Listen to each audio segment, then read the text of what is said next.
You don't belong here, and I'm going to make sure you understand that before this day is over."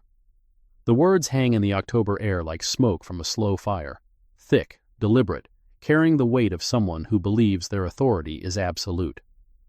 The rookie cop stands 6 inches from the quiet man's face, one hand already reaching for the cuffs on his belt, the other gripping a shoulder that hasn't flinched, hasn't tensed, hasn't moved at all. The quiet man just watches, not with fear, not with anger. With something the rookie has never encountered on a traffic stop or a wellness check or any of the 14 calls he's handled in his 11 months on the force. Patience. The kind of patience that comes from knowing exactly how this ends when the other person doesn't. The rookie shoves him against the patrol car. The quiet man's glasses slip sideways on his face. He doesn't fix them. What the rookie doesn't know, what nobody standing on East 48th Street in Savannah, Georgia knows at 3:32 on this Thursday afternoon, is that the man he's about to handcuff has spent the last 21 days documenting every civil rights violation in this precinct. And every second of what happens next is already being recorded. The dispatch log will read like a confession. 911 call ID 74291, received 15:27 hours, October 9th. Caller, female, identified as Margot S. Quote, "There is a man, black, standing in front of the Hemmings property on East 48th. He has been there at least 5 minutes writing something down. I think he is casing the house. The Hemmings are in Europe. Nobody should be there." End quote. No weapon observed. No crime in progress. Dispatch classification. Suspicious person. 5 minutes. A man standing on a public sidewalk for 5 minutes. And that was enough to activate the machinery of suspicion. Enough to send a patrol car screaming down a tree-lined street. Enough to put a rookie's hand on his cuffs before he'd asked a single question. The handcuffs click shut. Cold steel against warm skin. The quiet man exhales once. Slow, measured. The breath of someone who has trained himself to stay calm in rooms designed to break people apart. And somewhere across town, at a federal field office that this rookie has never set foot in, a secure system registers a missed check-in. Then another. Then a third. An alert flashes red on a screen that only 4 people in the state of Georgia have clearance to access. The machinery begins to move. Because the quietest man on East 48th Street is not who anyone thinks he is. And by tomorrow morning, every officer who touched him today will understand exactly what it costs to arrest the wrong person for the crime of existing. If this story already has you hooked, hit that subscribe button, because what happens next is something this rookie will regret for the rest of his career. 3 weeks before the handcuffs, before the dispatch call, before any of it, Nolan Beckett moved to Savannah with 1 suitcase, a laptop bag, and a lease on a studio apartment above a frame shop on Habersham Street. The landlord, a retired florist named Dottie, who smelled permanently of lavender and furniture polish, asked what brought him to town. "Real estate consulting," he said, and handed her a business card. Cream-colored stock, simple font. Beckett Consulting. Below it, a phone number that rang to a voicemail box he checked twice a day, but never from the same device. Dottie studied the card, then studied him. 36 years old, slim build, wire-frame glasses that made him look professorial. Polo shirt 1 wash past its prime. Khakis with a crease that might have been ironed or might have been folded in a suitcase for 12 hours. Shoes, brown Oxfords, resoled at least once, polished but not shiny.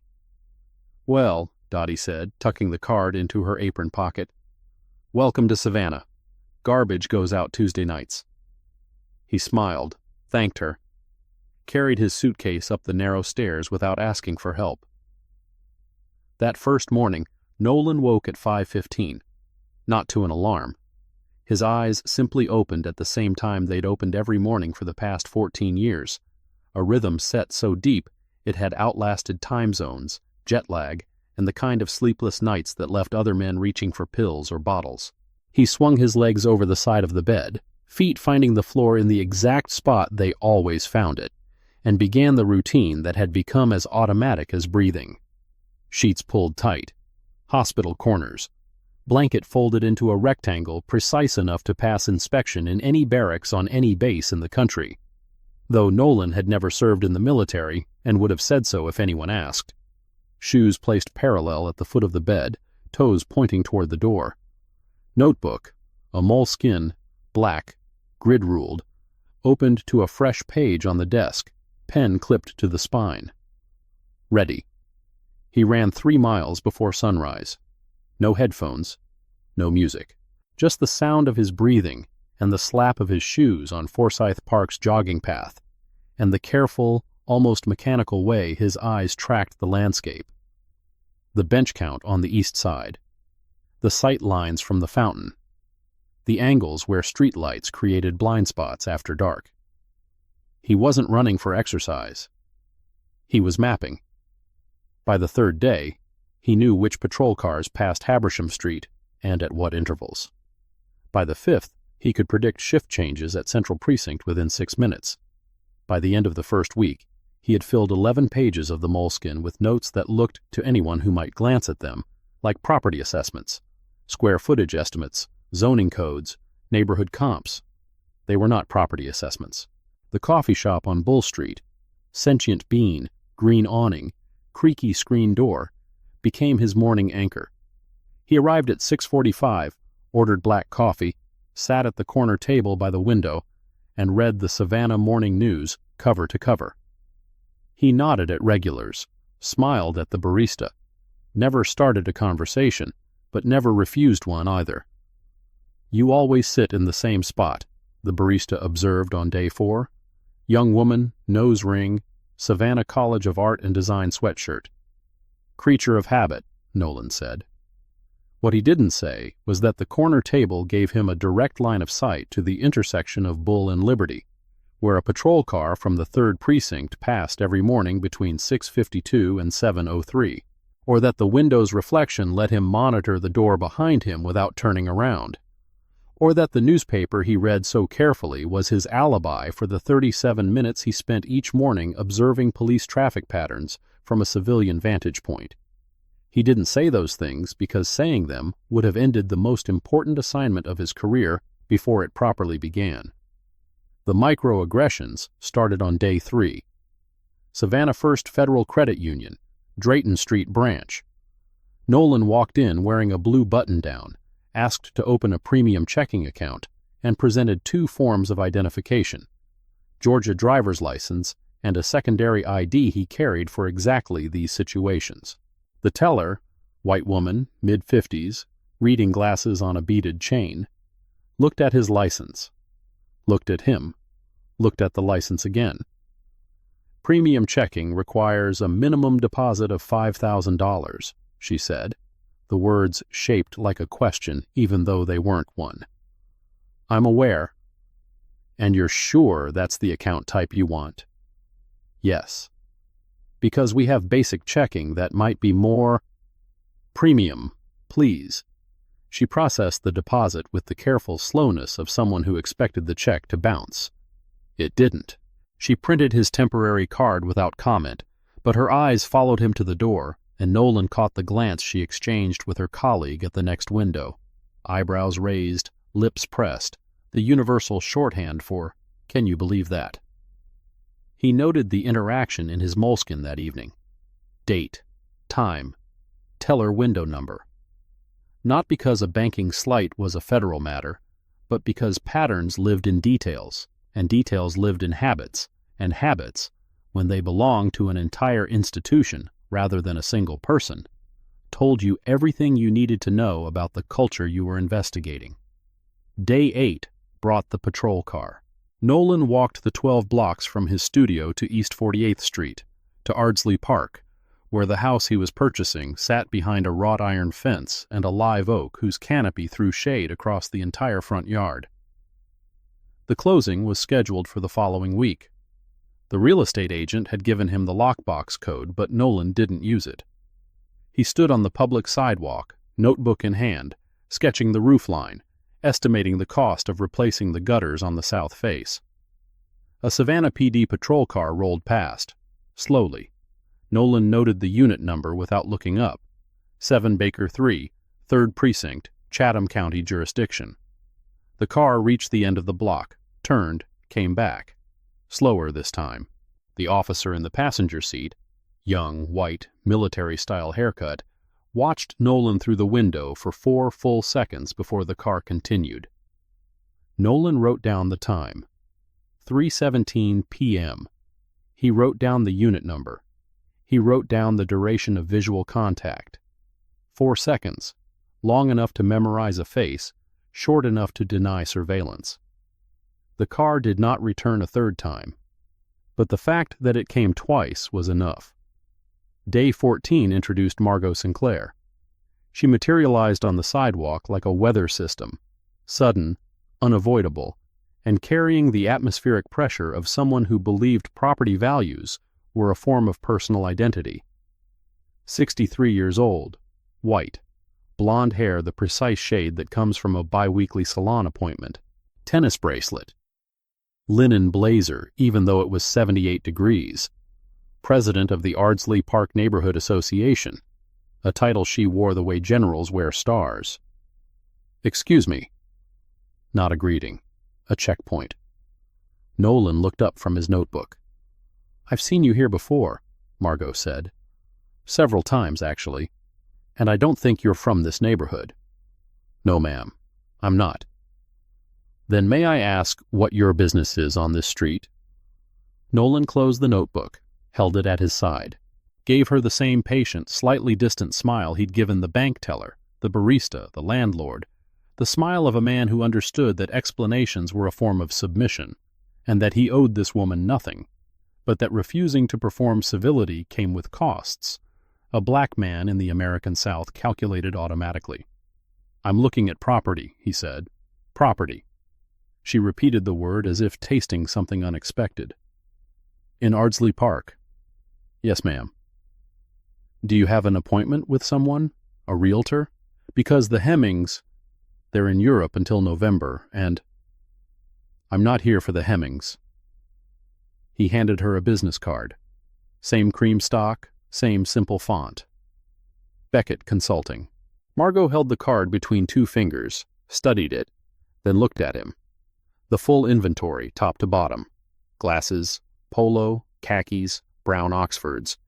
Everything about him said ordinary, unremarkable, belonging to a tax bracket that bought houses in neighborhoods with fewer live oaks and less wrought iron. "Well," she said, "we have very strict guidelines about solicitation in this neighborhood. HOA rules." "I'm not soliciting anything, ma'am. I'm standing on a public sidewalk." She left. But the way she left, brisk, deliberate, phone already in her hand, thumb scrolling for a number, told Nolan everything he needed to know about what would happen next. Not today. Maybe not tomorrow. But soon, Margot Sinclair would call someone, and that someone would wear a badge. He made a note of it. Date, time, physical description, verbatim quotes as close as memory allowed. Then he walked home, ate dinner, and spent 3 hours reviewing data on a laptop whose encryption protocols would have made the NSA pause. 12 blocks away, at the 3rd Precinct's briefing room, a 24-year-old probationary officer named Trey Garland sat in a plastic chair and read his field training officer's weekly evaluation for the 3rd time. The words hadn't changed. They weren't going to change. But reading them again felt like pressing on a bruise, painful and compulsive and impossible to stop. Officer Garland shows adequate technical knowledge but lacks decisiveness in confrontational situations. During the October 2nd domestic disturbance call on Waters Avenue, Garland hesitated to issue commands and deferred to responding backup rather than establishing scene control. Command presence needs significant improvement before end of probationary period. Recommend additional scenario training. Signed, Sergeant Vernon Pratt, FTO. Command presence. The phrase sat in Garland's chest like a stone. He'd joined Savannah PD because his father had been Chatham County Sheriff's Office for 22 years, because the badge meant something in his family, because he'd grown up believing that law enforcement was the highest form of public service. He'd graduated third in his academy class, scored top marks in defensive tactics, could recite Georgia criminal code sections from memory. But Pratt's evaluation didn't mention any of that. It mentioned hesitation. It mentioned deference.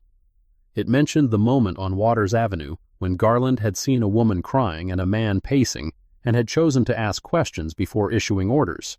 And Pratt, arriving 30 seconds later, had pushed past him, grabbed the man's arm, twisted it behind his back, and had the situation controlled in under a minute. "That's how you handle it," Pratt had said afterward, not unkindly. "You can't let them see you think." Garland had nodded, swallowed the objection that rose in his throat, that the woman hadn't been in danger, that the man had been pacing because his mother had just died, that controlling the situation had meant slamming a grieving son into a wall. He swallowed it because probationary officers who argued with their FTOs didn't make it past month 12, and month 12 was 5 weeks away. 5 weeks. 35 days to prove that Trey Garland had what it took. He folded the evaluation, put it in his breast pocket, checked his belt, radio, cuffs, taser, sidearm, flashlight. Everything in its place. Everything ready. Tomorrow, he promised himself. Tomorrow, he would not hesitate. October 9th broke clear and warm, the kind of Savannah autumn day where the humidity drops just enough to make the air feel like a gift instead of a punishment. Spanish moss hung from the live oaks on East 48th Street like gray curtains, filtering the afternoon light into something soft and almost golden. At 3:22 p.m., Nolan Beckett stood on the sidewalk in front of 417 East 48th Street and opened his notebook to a fresh page. The house, his house, as of next Tuesday's closing, needed work. The roof's south-facing slope had 3 rows of missing shingles. The wrought iron fence leaned at the northeast corner where a root had shifted the post. The front porch, wide, covered, the kind of porch where generations of families had sat with sweet tea and watched the world move slowly past, had a soft spot near the second step that his home inspector had flagged. He sketched the roof line, noted the gutter damage, estimated linear feet of fencing that would need reset. Ordinary work. The work of a man buying a house and making plans for it. At 3:27 p.m., the 911 call dropped. He didn't hear it, didn't know about it until much later, when the recording was entered into evidence and read aloud in a room where the people who'd acted on it were forced to sit and listen to what it actually said. 911, what is your emergency? The woman's voice, clipped, certain, carrying the cadence of someone accustomed to being taken seriously, would later be identified as Margot Sinclair, though she gave only her first initial and last name to the dispatcher. There is a man outside the Hemmings residence on East 48th Street in Ardsley Park. Black male, mid-30s. He's been standing there writing things down. The Hemmings are out of the country. Nobody should be at that property. I believe he's casing the house. The dispatcher's response was professional, measured. Ma'am, has the individual attempted to enter the property? Has he damaged anything or made threats? He doesn't need to enter. He's surveilling it, writing in a notebook. He's been here before. I've seen him multiple times. Is he on the property or on the sidewalk? A pause. The kind of pause that happens when a question forces someone to confront the gap between what they feel and what they can prove. He's near the property, the sidewalk, but his intent is clear. Ma'am, we'll send a unit to check it out. Can you stay on the line? I'll be watching from my house, 403 East 48th. Hurry, please, before he gets away. Gets away, as if standing still on a public sidewalk were a form of escape, as if the very act of existing in a space required a permission slip that Margot Sinclair had apparently designated herself to issue. The call lasted 1 minute and 43 seconds. It contained no description of criminal activity, no evidence of trespass, no weapon, no threat. Just a woman's certainty that a black man with a notebook did not belong in her neighborhood. A certainty so complete that it didn't require evidence, didn't require logic, didn't require anything except the phone number for emergency services and the knowledge, learned over 6 decades of American life, that when she called, someone would come. Unit 7 Baker 3 received the dispatch at 3:30 p.m. Officer Trey Garland, behind the wheel for the first time that shift. Pratt had let him drive, a small gesture of trust that felt enormous, pulled a U-turn on Victory Drive and headed for Ardsley Park. Pratt was 2 blocks behind in his own vehicle, monitoring on the radio.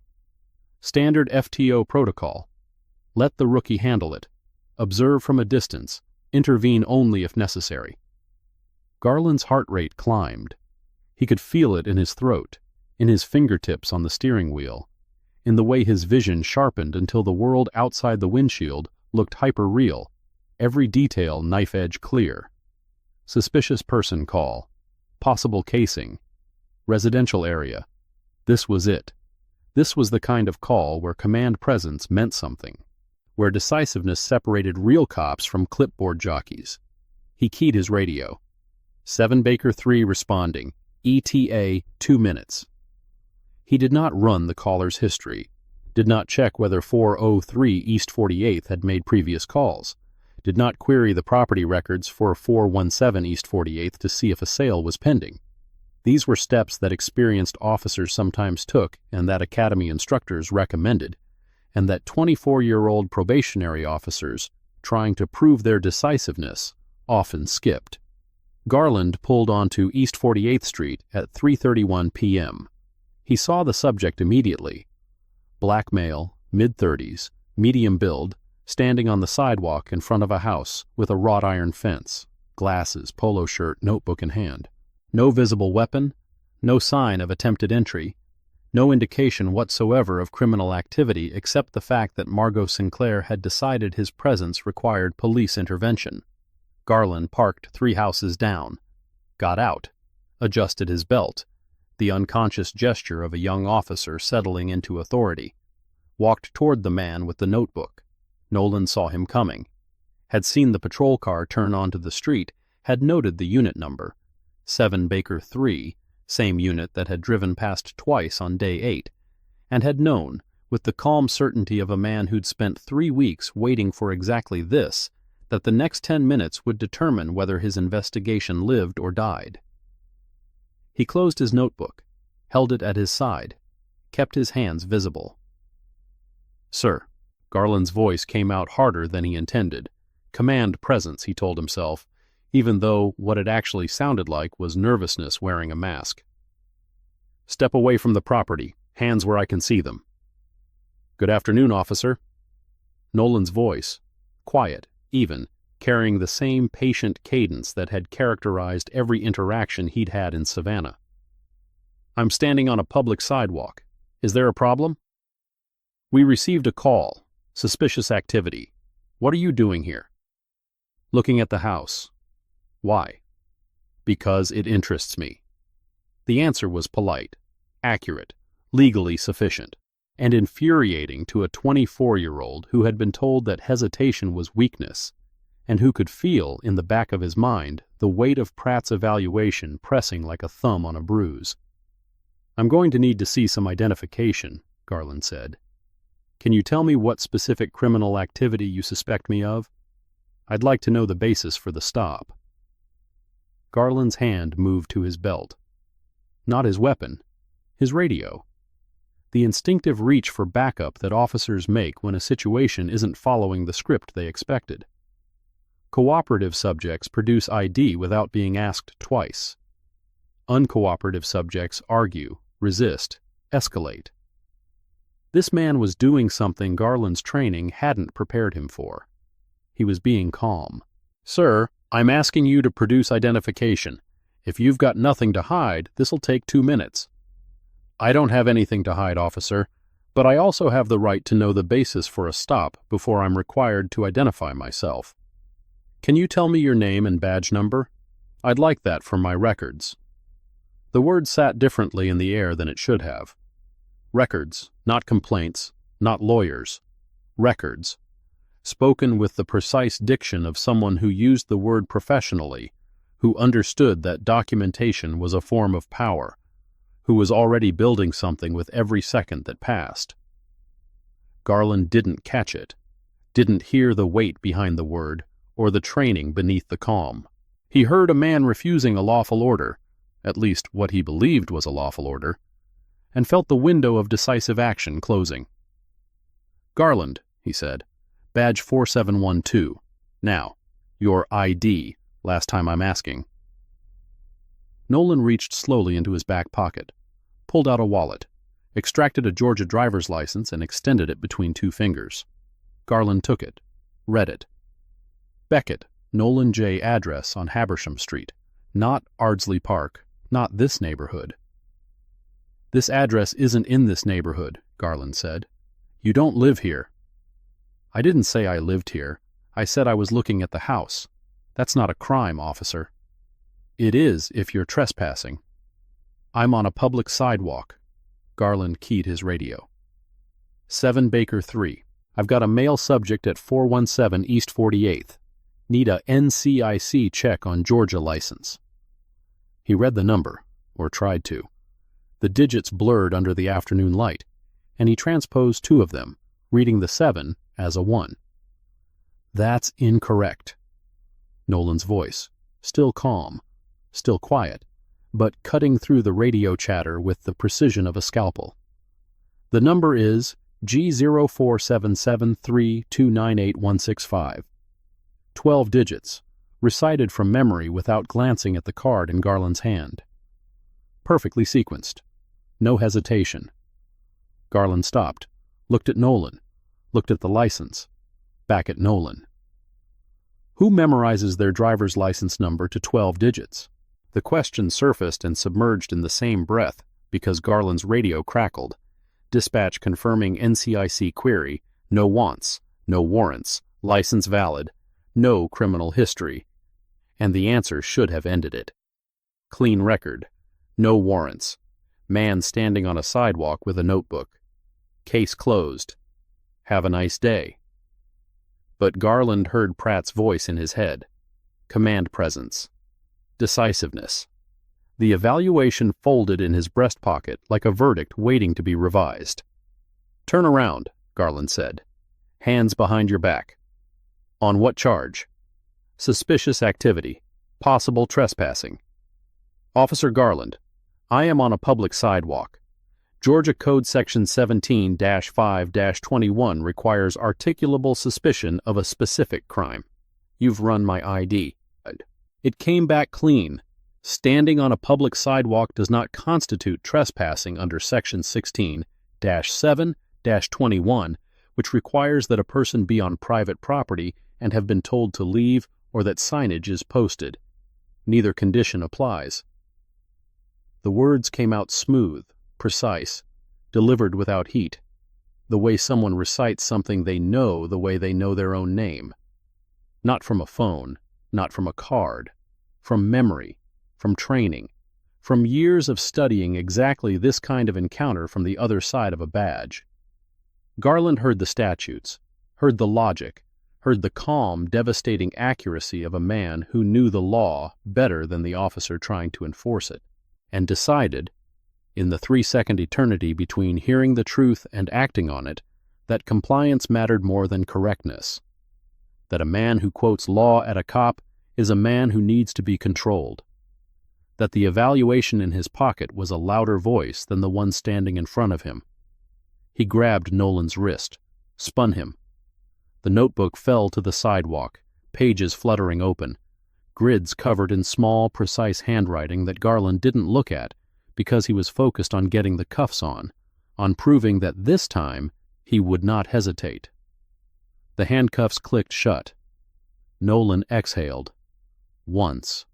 Slow. The breath of a man who has trained himself to remain still when every instinct says fight. His glasses had slipped again, knocked sideways by the force of the spin. He didn't fix them. "You're making a mistake, officer." Garland's voice dropped into what he believed was authority, but what actually sounded like the thin edge of fear wrapped in bravado. "We'll see about that." Across the street, on the porch of 421 East 48th, a woman named Felicia Greer, 43, hairdresser, homeowner for 11 years, set down the glass of iced tea she'd been drinking and picked up her phone. She opened the camera app, hit record. "He didn't do anything," she called out, loud enough for every person on the block to hear, loud enough for the phone's microphone to capture clearly. "I watched him. He was standing there with a notebook. That's it." Garland didn't respond. He was leading Nolan toward the patrol car, one hand on the cuffs, the other on Nolan's elbow. The textbook transport grip that the academy taught, and that felt, in this moment, less like procedure and more like performance. A couple walking their dog stopped on the opposite sidewalk. An elderly man stepped onto his porch 2 houses down. A teenager on a bicycle slowed, pulled out his phone, began recording. Nolan walked without resistance, back straight, head level, steps measured. The posture of a man who understood that every second of this encounter was evidence, that his body was a witness, that the way he moved would matter in rooms he hadn't entered yet. "You hear me?" Felicia called again. "He's been coming around here for weeks. He's buying a house on this street. This is his property you just arrested him in front of." Garland opened the patrol car's rear door, guided Nolan in, hand on the top of his head, pushing down, the gesture that every arrested person knows and that every cop learns in week 2 of the academy. Nolan folded himself into the back seat. The vinyl was cracked, the interior stale with the smell of fast food and industrial cleaner. No seatbelt offered. The door closed. Through the window, Nolan could see Felicia on her porch, phone still raised, the couple with the dog, the teenager on the bicycle. Margot Sinclair, standing at the end of her driveway at 403, arms crossed, chin lifted, the posture of vindication.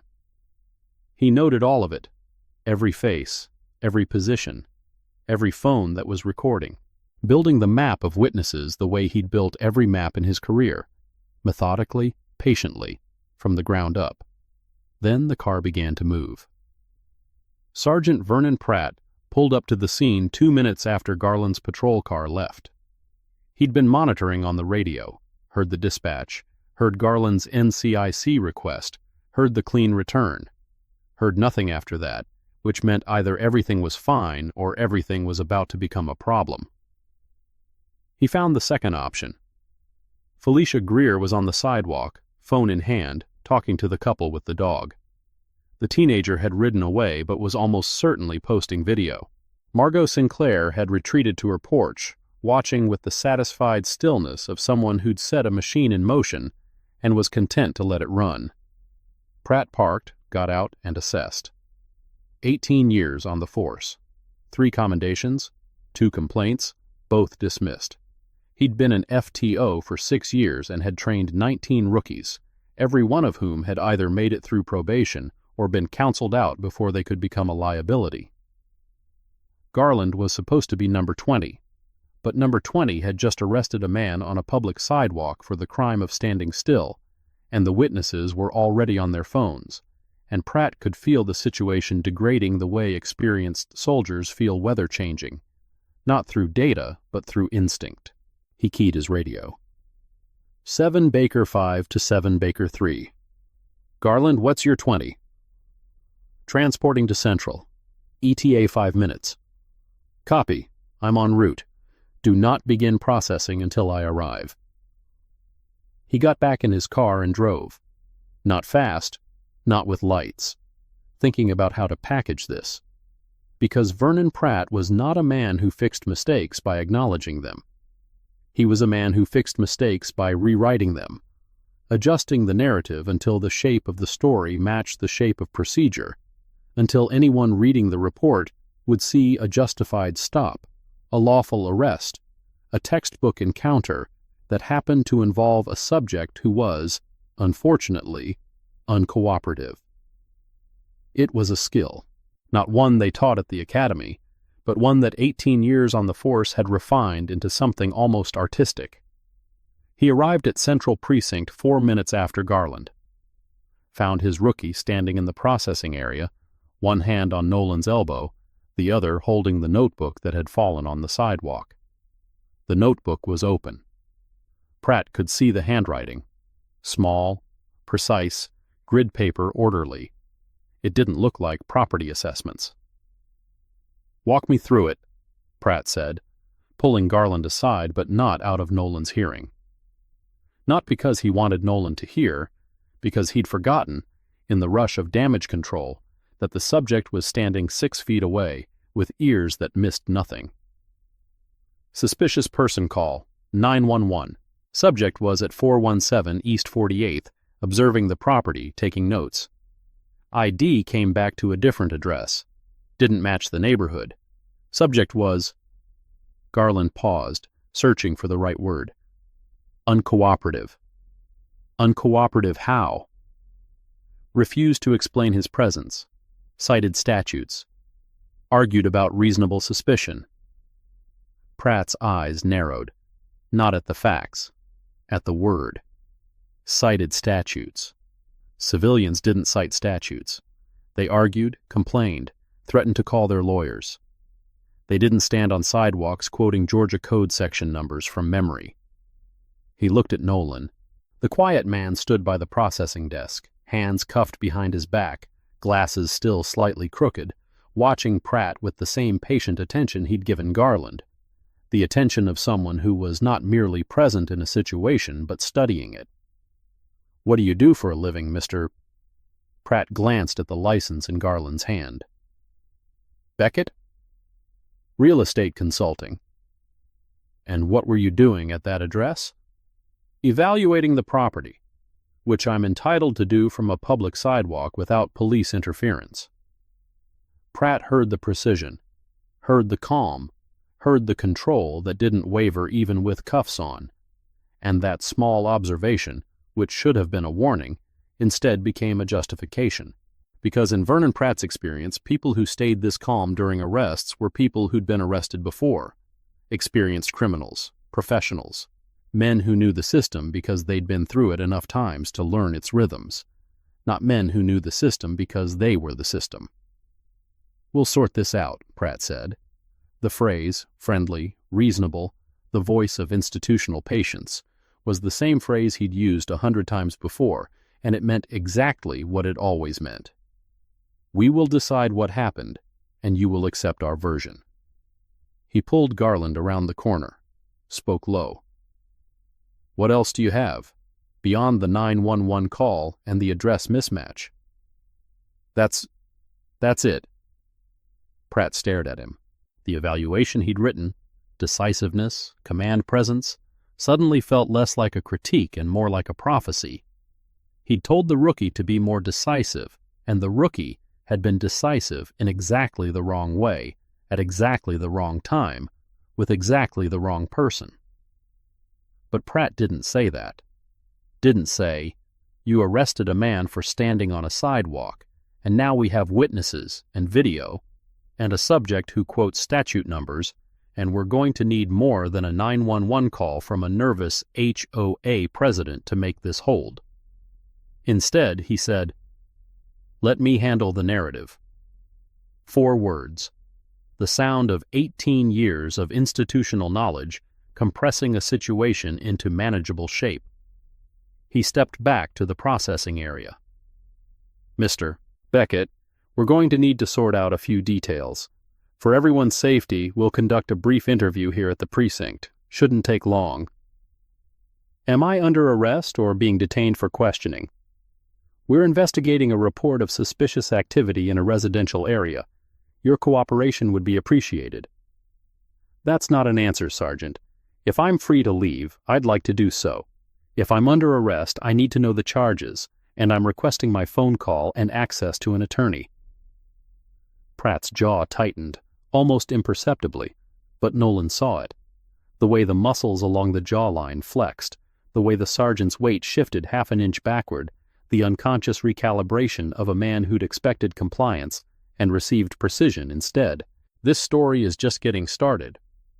If you want to see what happens when the truth comes out, hit that like button and keep watching. A voice from the far side of the processing area broke the standoff. "Hey, Pratt! You hear about that BOLO update?" Officer Kip Delaney walked in holding a cup of vending machine coffee and wearing the expression of a man who'd been waiting for an opportunity and had just found one. 31 years old, 7 years on the force, passed over for detective twice. Applied for the gang unit once and been told, not officially, never officially, that his interpersonal skills needed work, which was departmental code for a complaint file that contained 3 excessive force allegations, all cleared by internal affairs, all leaving traces in the institutional memory that kept him stuck in patrol while younger, less experienced officers moved up. Delaney resented the system, but he understood it well enough to use it. BOLO. Pratt turned. October 3rd residential burglary series. We still have an active lookout. IC3 male, mid-30s, medium build. I ran it on my way in. Delaney glanced at Nolan, then back at Pratt. The glance was casual. The timing was not. Might be worth checking. Pratt looked at Delaney, looked at Nolan. The calculation happened in real time, visible, if you knew what to watch for, in the slight relaxation of his shoulders, the almost imperceptible nod, the way his breathing slowed as the pieces of a justification clicked into place. A BOLO match. Be on lookout. It wasn't probable cause by itself, but it was enough to hang a narrative on. Enough to justify the arrest retroactively. Enough to transform a sidewalk stop with no legal basis into an investigative detention with a documented reason. IC3 male, mid-30s, medium build. Pratt repeated it slowly, the words settling into the report he was already writing in his head. That's a potential match. Nolan heard the word BOLO from 6 feet away. Heard Delaney's delivery, the rehearsed casualness, the convenient timing, the specificity of a description that could match a quarter of the black male population of Chatham County. He'd seen this maneuver before, had documented it in 4 other jurisdictions, the retroactive justification, the after-the-fact reason manufactured to support a decision that had already been made. His breathing slowed, a controlled rhythm. In through the nose, 4 counts. Hold, 4 counts. Out through the mouth, 4 counts. The technique they taught at Quantico for maintaining operational calm in hostile environments. "Officer," Nolan said, addressing Delaney directly for the first time, "if there's an active BOLO, I have the right to know the specific description and the case number it's associated with. That's basic disclosure." Delaney's smile was thin. "This isn't a courtroom, buddy. You don't get discovery rights on the street." "No, but it will be reviewed. And when it is, every transmission on Channel 3 will be logged and cross-referenced, including the one you just referenced." The smile faded. Not all at once, but enough. A flicker of something behind Delaney's eyes that might have been caution, or might have been the first tremor of a man who'd just realized his bluff had been called by someone who knew exactly how radio logs worked. Pratt stepped between them. "Mr. Beckett, we're going to place you in a holding area while we verify this information. You'll have access to a phone once processing is complete." "Processing for what? You still haven't told me the charges." "Investigative hold, pending identification, and BOLO clearance." "Georgia law doesn't recognize investigative hold as a detention category, Sergeant. I'm either arrested with specified charges or I'm free to leave. There's no middle ground." Pratt didn't respond. He nodded to Garland, who took Nolan's elbow, firmly, not roughly, but with the grip of a man who'd been told to be decisive and had chosen this, of all moments, to follow that instruction, and guided him toward the holding area. Nolan went. Not because he had to. He knew his rights, knew the law, knew that every second of this detention was building the kind of case that federal prosecutors dreamed about. He went because resistance, at this stage, would give them a charge. Obstruction. Resisting. The magic words that officers use to convert illegal detention into justified arrest, to transform the victim of a rights violation into the perpetrator of a criminal act. He went because the most powerful thing he could do right now was exactly what he'd been doing for the past 21 days. Nothing. Observe. Document. Wait. The holding area smelled like bleach and old sweat. Metal bench bolted to a concrete wall. Steel toilet in the corner without a partition.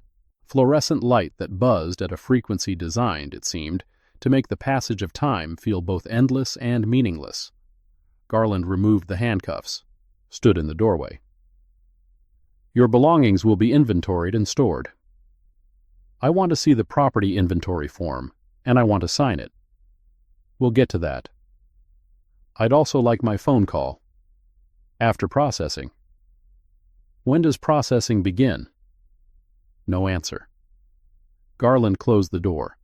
The lock engaged with a sound that Nolan had heard before, in training exercises, in scenario simulations, in the controlled environments where federal agents learned what it felt like to be on the wrong side of a cell door so they could better understand the people they spent their careers either protecting or prosecuting. But this wasn't training. This was real. He sat on the metal bench, placed his hands on his knees, straightened his back, closed his eyes, and began to organize. Time. 15:52. Approximate, based on the clock he'd seen in the processing area. Arresting officer, Garland, badge 4712.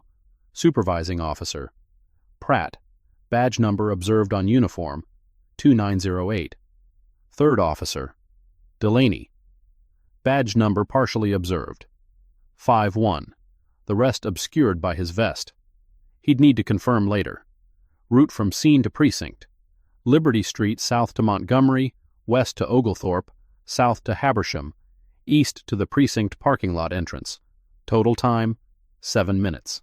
He'd counted 4 traffic cameras on the route, one at Liberty and Drayton, one at Montgomery and Bull, one at Oglethorpe and Whitaker, one at the precinct entrance. 4 potential sources of footage that would confirm transport time and route. Physical contact during arrest. Garland grabbed right wrist, applied spin, forced arms behind back. Not excessive, but unnecessary given full compliance. The notebook dropped during the maneuver. Pages fell open. Garland did not pick it up. Pratt arrived. Did Pratt retrieve the notebook? Unclear. Note. Determine chain of custody for notebook. Phone confiscated. No property inventory form presented. No signature requested. Violation of department policy. And the phone itself was not a personal device.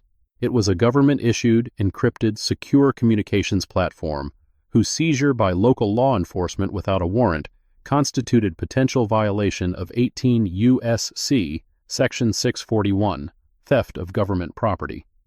But that was a card to play later. Much later.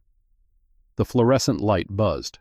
The holding cell's ventilation system pushed recycled air that tasted like metal and institutional neglect. Nolan sat still. Patient. The way he'd sat in surveillance vehicles for 12-hour shifts. The way he'd sat in briefing rooms waiting for operational green lights. The way he'd sat in 100 uncomfortable places doing the one thing his career had taught him was more powerful than any weapon or warrant or badge. Waiting. 2 floors above the holding cell, in the administrative wing of Central Precinct, Sergeant Pratt sat at a desk that wasn't his and wrote a report that required more creativity than accuracy. The incident report, Form SPD-17, arrest/detention narrative, had boxes for time, location, subject description, arresting officer, charges, and a narrative field that could hold up to 2,000 characters of explanation. 2,000 characters to transform a sidewalk stop without probable cause into a justified investigative detention. 2,000 characters to protect a rookie's career, a department's reputation, and Pratt's own record as an FTO, who trained officers that made good arrests. He typed carefully. Officers responded to a 911 call reporting a suspicious male at 417 East, 48th Street, Ardsley Park. Upon arrival, subject was observed surveilling the vacant property and taking detailed notes. Subject's ID showed an address outside the neighborhood. When asked to explain his presence, subject was evasive and confrontational, citing legal statutes in an attempt to avoid identification. Subject's description matched active BOLO number BL-24-0317 for October 3rd residential burglary series. IC-3 male, mid-30s, medium build. Based on the totality of circumstances, 911 call, subject's behavior, BOLO match, and lack of verifiable connection to the property, subject was detained for investigative purposes pending positive identification and BOLO clearance. Pratt read it twice, changed confrontational to non-compliant, softer, harder to challenge. Added for officer safety after detained, the magic phrase that justified almost anything in police reports. He saved the file, printed one copy for the shift log, sent the digital version to Lieutenant Sheridan for authorization. Then he walked down to the holding area, stood outside the door, looked through the observation window at Nolan Beckett, who sat motionless on the metal bench with his eyes closed. Not sleeping, Pratt noted, because his breathing was too regular, too controlled, too deliberate for sleep. Something else, something that looked like meditation, or mental exercise, or the kind of disciplined stillness that Pratt had only ever seen in one other context. Military. That's what it looked like. The seated posture of someone who'd been trained to endure confinement, to manage stress through physiological control, to treat every environment, even a holding cell, as an operational space. But the NCIC check had come back clean. No military record flagged, no prior arrests, no wants, no warrants, just a Georgia driver's license, a business card for a consulting firm, and a man who quoted statutes from memory and recited his license number to 12 digits without looking. Pratt watched for another 30 seconds, then went back upstairs. The notebook was on his desk. Garland had brought it in, chain of custody already compromised, since neither officer had logged it on a property inventory form. Pratt opened it. Grids, small handwriting, dates, times, locations, what looked like property sketches, roof lines, fence measurements, square footage calculations. Normal enough, consultant's notes. But interspersed with the property data were other notations. Abbreviations that didn't match any real estate terminology Pratt recognized. Numbers that could have been addresses or could have been badge numbers. Timestamps that corresponded not to property viewings but to patrol patterns. Pratt turned to page 17, a list, 2 columns, left column, dates, right column, codes he couldn't decipher. The dates spanned the past 3 weeks, exactly the period Beckett claimed to have been in Savannah. He stared at the page. The back of his neck prickled, the instinct of an 18-year veteran who'd learned to recognize when a situation was bigger than it appeared, when the ground beneath a routine stop was softer than it looked. He closed the notebook, did not log it, did not photograph it, put it in his desk drawer and locked the drawer. Whatever Nolan Beckett was doing in Savannah, it wasn't real estate consulting. And if Pratt was wrong about that, the notebook would be returned and no harm done. But if he was right, if this man was something other than what he appeared, then the less documentation existed about the contents of that notebook, the better. For everyone. At 7:12 p.m., Lieutenant Blythe Sheridan opened Pratt's report on her desktop, scanned it for 30 seconds, and signed the authorization for extended hold. 22 years on the force. 12 as a lieutenant. A career built on efficiency, on the ability to move paper, manage personnel, and keep the precinct running without the kind of disruptions that drew attention from downtown. Sheridan did not micromanage her officers. She did not second-guess field decisions. She believed, had always believed, that the men and women under her command knew their jobs, that the system worked, that when a sergeant with 18 years of experience wrote a report justifying an arrest, the appropriate response was trust, not interrogation. The report said BOLO, match, said non-compliant subject, said totality of circumstances. She signed it. Extended hold. Up to 24 hours pending investigation. She did not watch the body cam footage. Did not review the 911 call. Did not speak to the subject. Did not ask why a man with no criminal record, no warrants, and a valid Georgia driver's license was being held without charges in her precinct on a Thursday evening. One signature, 12 seconds of reading, 22 years of institutional trust. And a man sat in a holding cell below her feet, counting the minutes, organizing the evidence, preparing for the moment, still hours away, when everything she'd failed to check would become everything she'd be forced to answer for. At 8:17 p.m., Nolan opened his eyes. The fluorescent light hadn't changed. The ventilation still pushed metal-tasting air. The bench was no more comfortable than it had been 3 hours ago. But something had shifted, not in the cell, not in the precinct, but in the calculus of the situation. 3 hours without a phone call. 3 hours without charges. 3 hours without a property inventory for his confiscated belongings, without access to an attorney, without a single officer returning to explain what investigative hold meant or how long it would last. This was not incompetence. This was strategy. Nolan had seen it before. The strategy of delay. Hold someone long enough without charges, and one of two things happens. Either they break, start talking, start pleading, start offering information in exchange for release, or they become so disoriented by the lack of process that when process finally arrives, they're too exhausted to challenge it. Neither was going to happen here. But the officers didn't know that. They were operating under the assumption that Nolan Beckett was a civilian, a real estate consultant with an inconvenient knowledge of legal statutes, but no actual power to enforce them. A man who could quote Georgia code all day, but who was still sitting in a cell, still cuffed to the system's timeline, still waiting for someone else to decide what happened next. The assumption was wrong, but correcting it now would destroy 21 days of work.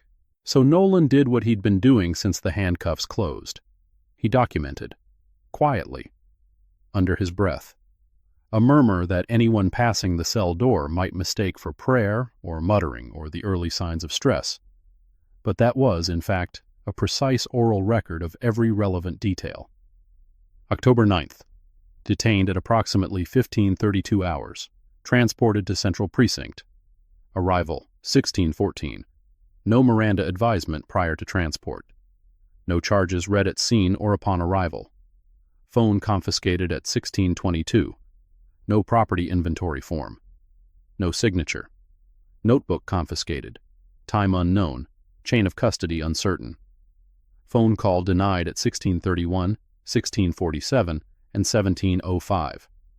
3 requests. 3 denials.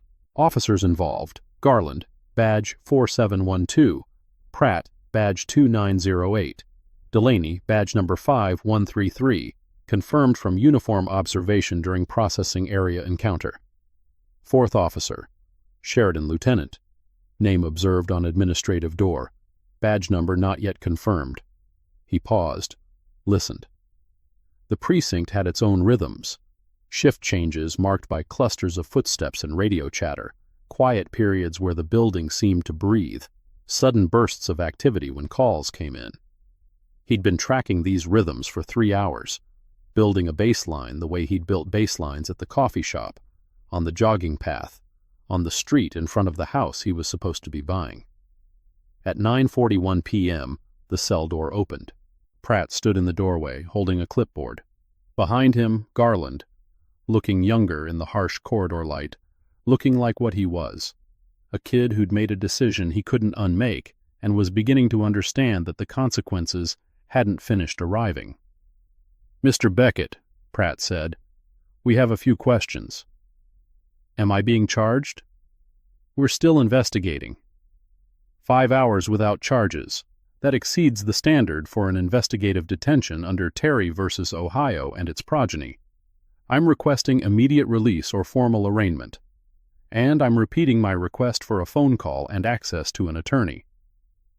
Pratt's expression didn't change. The words rolled off him the way water rolls off institutional stone, acknowledged, absorbed, ignored. He'd heard subjects quote case law before. Most of them got it wrong. This one hadn't gotten anything wrong yet, which was its own kind of problem. Your phone call will happen after we complete the interview, Pratt said. The sooner you cooperate, the sooner this is resolved. Sergeant, I've been fully cooperative. I provided identification. I answered your questions. I did not resist arrest. I'm now requesting the rights I'm legally entitled to. Rights that have been denied for 5 hours. This is documented. Documented by who? Nolan looked at Pratt. The look, steady, unhurried, weighted with something the sergeant couldn't name, held for 3 seconds before Nolan answered. By me. The interview room was identical to 1,000 other interview rooms in 1,000 other precincts across the country. Metal table bolted to the floor. 3 chairs. Overhead light that was either too bright or not bright enough. Mirror on the far wall. One-way glass that was supposed to conceal observers, but that everyone who'd ever watched a police procedural knew about. Nolan sat in the chair facing the mirror. Hands on the table. Still cuffed, which was unusual for an interview and which Pratt had not explained. Pratt sat across from him, clipboard on the table, pen in hand. Garland stood by the door, trying to look authoritative and managing, at best, present. Tell us about your relationship with 417 East 48th Street, Pratt began. I'm purchasing the property. Closing is scheduled for next Tuesday. You have documentation of that? My real estate attorney has the contract. Her name is Sandra Polk, Polk and Associates, on Broughton Street. Call her. We'll verify that. In the meantime, can you explain why you've been observed at that address on multiple occasions over the past 2 weeks? I was evaluating the property I'm buying, checking the roof, the fence, the structural condition, standard due diligence. With a notebook. That's typically how people take notes, Sergeant. Pratt's pen stopped. He looked at Nolan. Really looked, the way he should have looked hours ago, when the man was standing on the sidewalk quoting statute numbers. What he saw was not what he expected to see. Not the defiance of a criminal. Not the anxiety of an innocent man wrongly accused. Something else. Something Pratt's 18 years hadn't equipped him to identify. Patience. Complete. Bone-deep. Almost terrifying patience. The patience of a man who was not waiting for this to end, but waiting for it to get worse. Because worse was better for whatever he was actually doing here. The realization came to Pratt the way weather comes to sailors, not all at once, but in shifting pressure, in the direction of the wind, in the almost imperceptible changes that experienced people feel before they can name. Something was wrong with this arrest. Not legally wrong, he already knew that. Deeper wrong. The kind of wrong that turned routine incidents into career-ending events, that transformed minor mistakes into major investigations, that pulled threads whose other ends were attached to things you didn't want to see unravel. I need to step out for a moment, Pratt said, standing. He left the interview room, walked down the corridor, pulled out his phone, called Delaney. The BOLO you referenced, BL-24-03-17. Pull it up for me. I want to see the full description and current status. A pause. The kind of pause that contains its own answer. It should be in the system, Delaney said. Pull it up. I'm at home. I can check tomorrow. Pull it up now. Another pause, longer this time. Then, I'll call you back. Pratt waited in the corridor. 3 minutes. 5. 7. The phone didn't ring. He called again. Voicemail. The pressure in his chest tightened. the sailor watching the barometer drop. He walked back to the interview room, sat down, looked at Nolan Beckett, who hadn't moved. Same posture, same patience, same glasses, sitting slightly crooked on a face that revealed nothing. "Mr. Beckett, I'm going to level with you.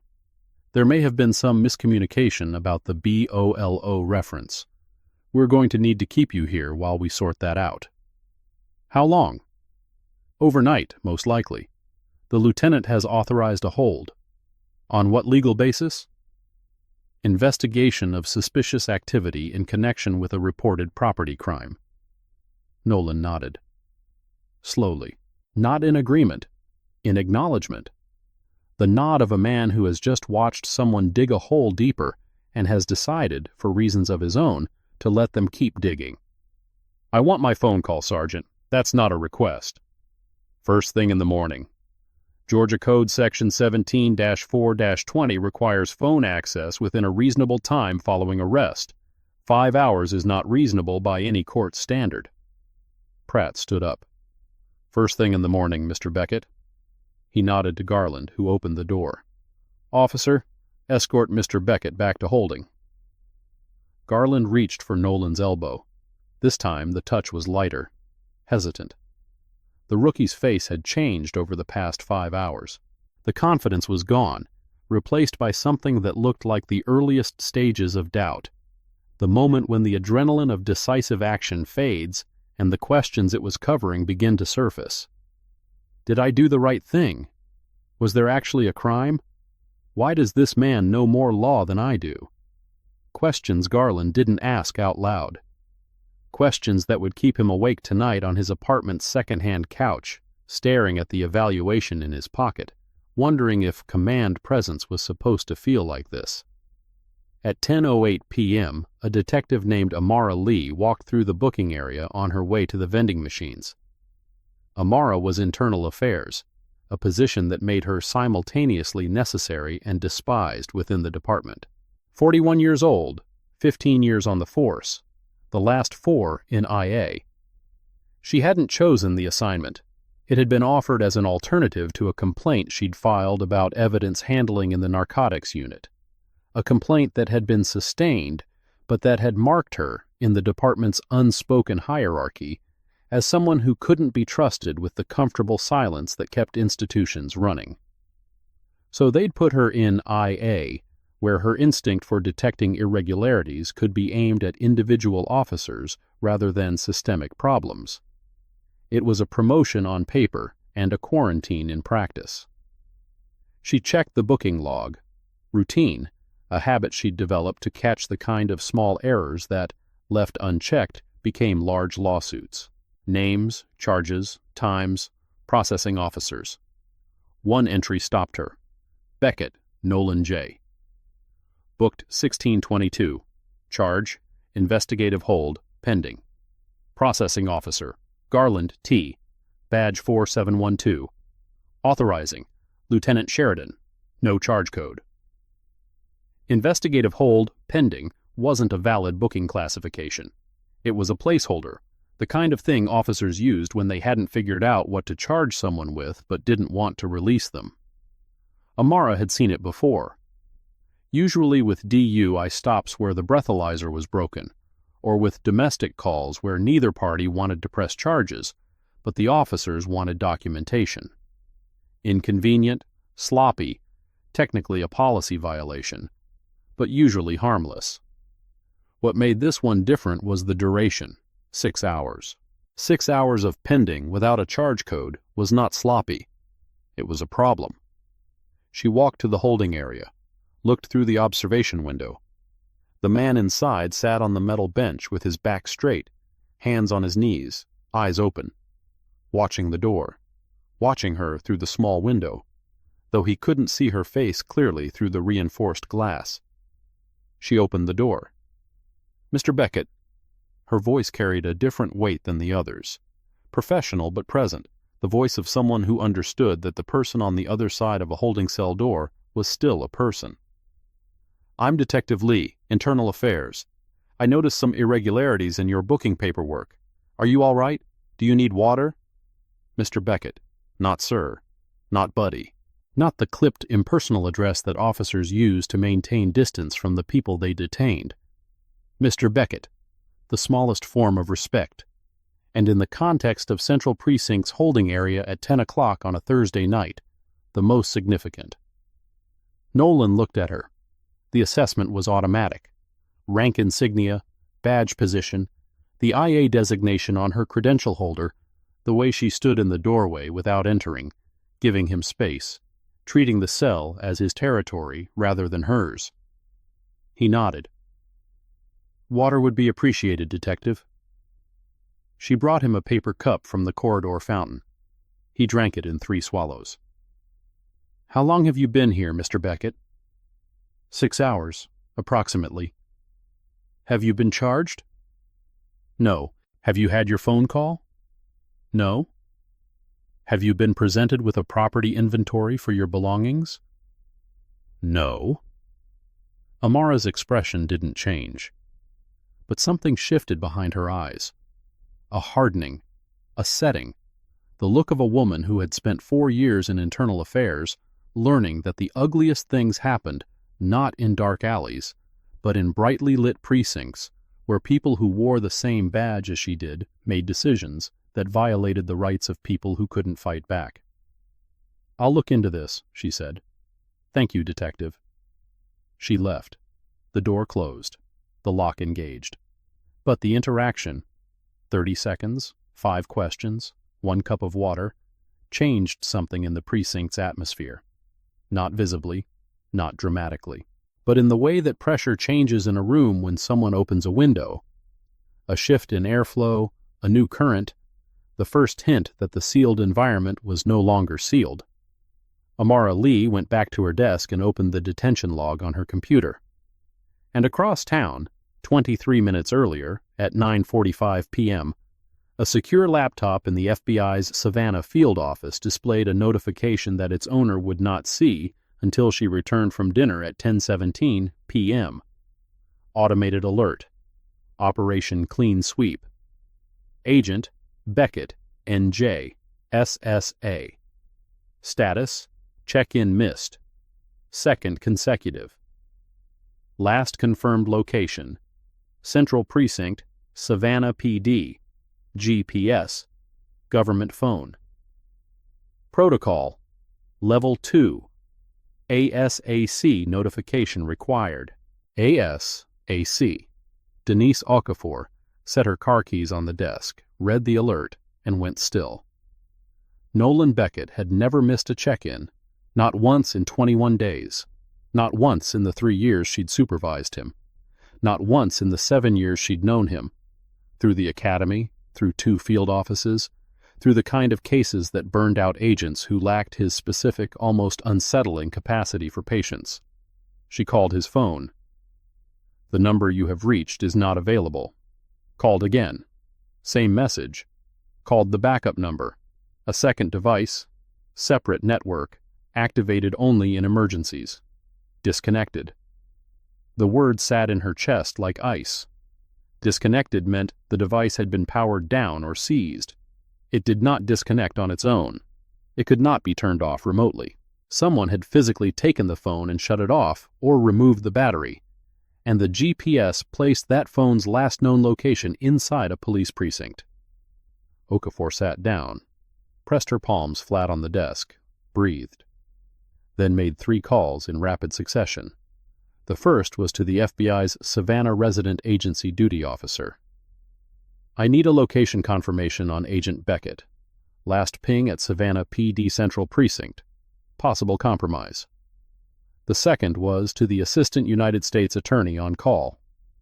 I need an emergency warrant package. Access to detention records, body cam footage, radio logs, and all documentation related to any person booked at Savannah PD Central Precinct between 1500 and 2200 hours today. Federal agent potentially in custody under cover identity. Name: Beckett, Nolan J. The third was to her team lead. Wake up. I need 4 agents, transport ready, at the field office by 0500. Full credentials. Warrant service protocols. Bring everything. She hung up, opened her laptop, began pulling the operational file for clean sweep. 21 days of documentation, surveillance logs, evidence chains. The accumulated work of a man who was, at this very moment, sitting in a holding cell in a precinct he'd been sent to investigate, waiting for the system he served to find him before the system he was exposing destroyed what he'd built. Okafor didn't know the details yet. Didn't know about Garland or Pratt or Delaney or the BOLO that didn't exist. Didn't know about the notebook in Pratt's locked drawer or the phone in an evidence bag without a property inventory form. But she knew Nolan Beckett. Knew that if he was silent, it was because speaking would compromise the mission. Knew that if he was detained, it was because he'd chosen detention over exposure. Knew that he was sitting in that cell right now, documenting everything, organizing every detail, building the case with the same patient, meticulous, almost inhuman discipline that had made him the best undercover agent she'd ever supervised. And she knew, with the certainty of a woman who'd spent 20 years in federal law enforcement and had learned that the worst abuses of power happen not in the shadows, but in the light. Not in secret, but in plain view. Not by accident, but by design. That whatever had happened to her agent today was not going to go unanswered. She looked at the clock. 10:23 p.m. 7 hours until the warrant was ready. 7 hours until her team was assembled. 7 hours until she walked into that precinct and showed every officer inside what it looked like when the federal government came to collect one of its own. 7 hours. Nolan would wait. He was good at waiting. It was, perhaps, the thing he was best at, the ability to sit still while the world made mistakes around him, to let people reveal themselves through their actions, to trust that time was an ally rather than an enemy. But 7 hours was a long time in a holding cell, and the people who had put him there didn't know what they'd done, didn't know who they were holding, didn't know that every minute he sat on that metal bench was another minute of evidence, another minute of documentation, another minute of the quiet, relentless accumulation that would, by morning, become the most consequential arrest any of them had ever made. Not Nolan's arrest, theirs. At 11:55 p.m., the holding cell door opened one more time. Not Pratt, not Garland, not Amara Lee. Delaney.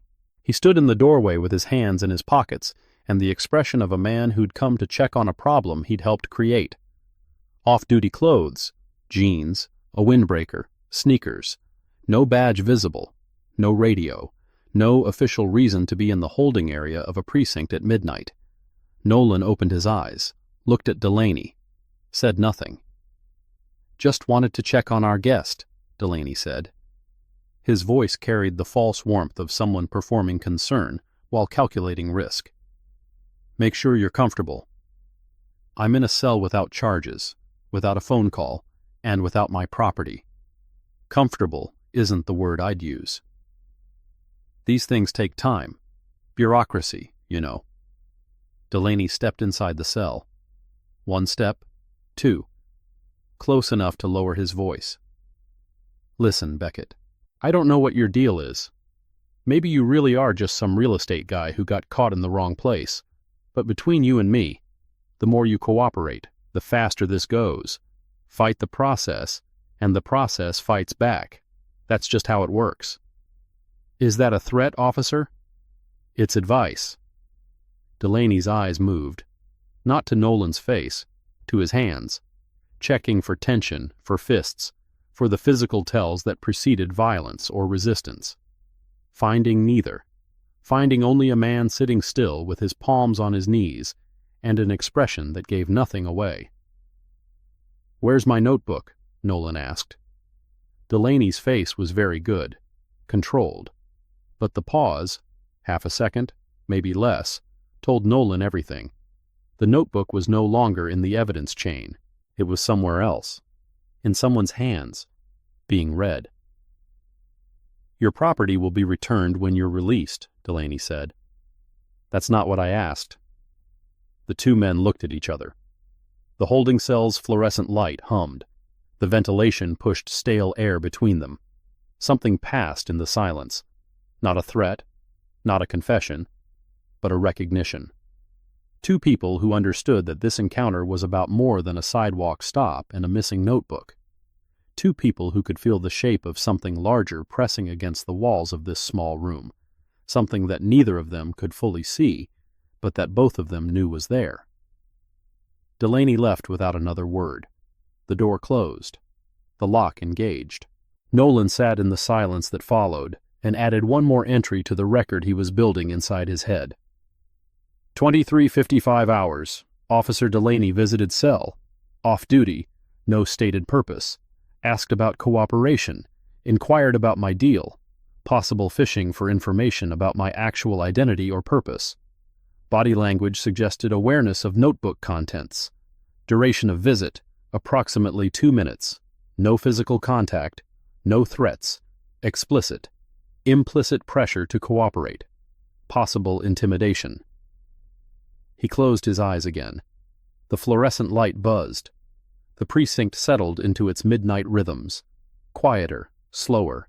The skeleton crew manning desks and radios while the city outside slept. 7 hours until morning.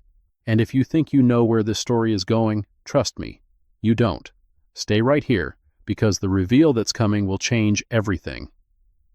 At 5:03 a.m. on Friday, October 10th, Kip Delaney called in sick.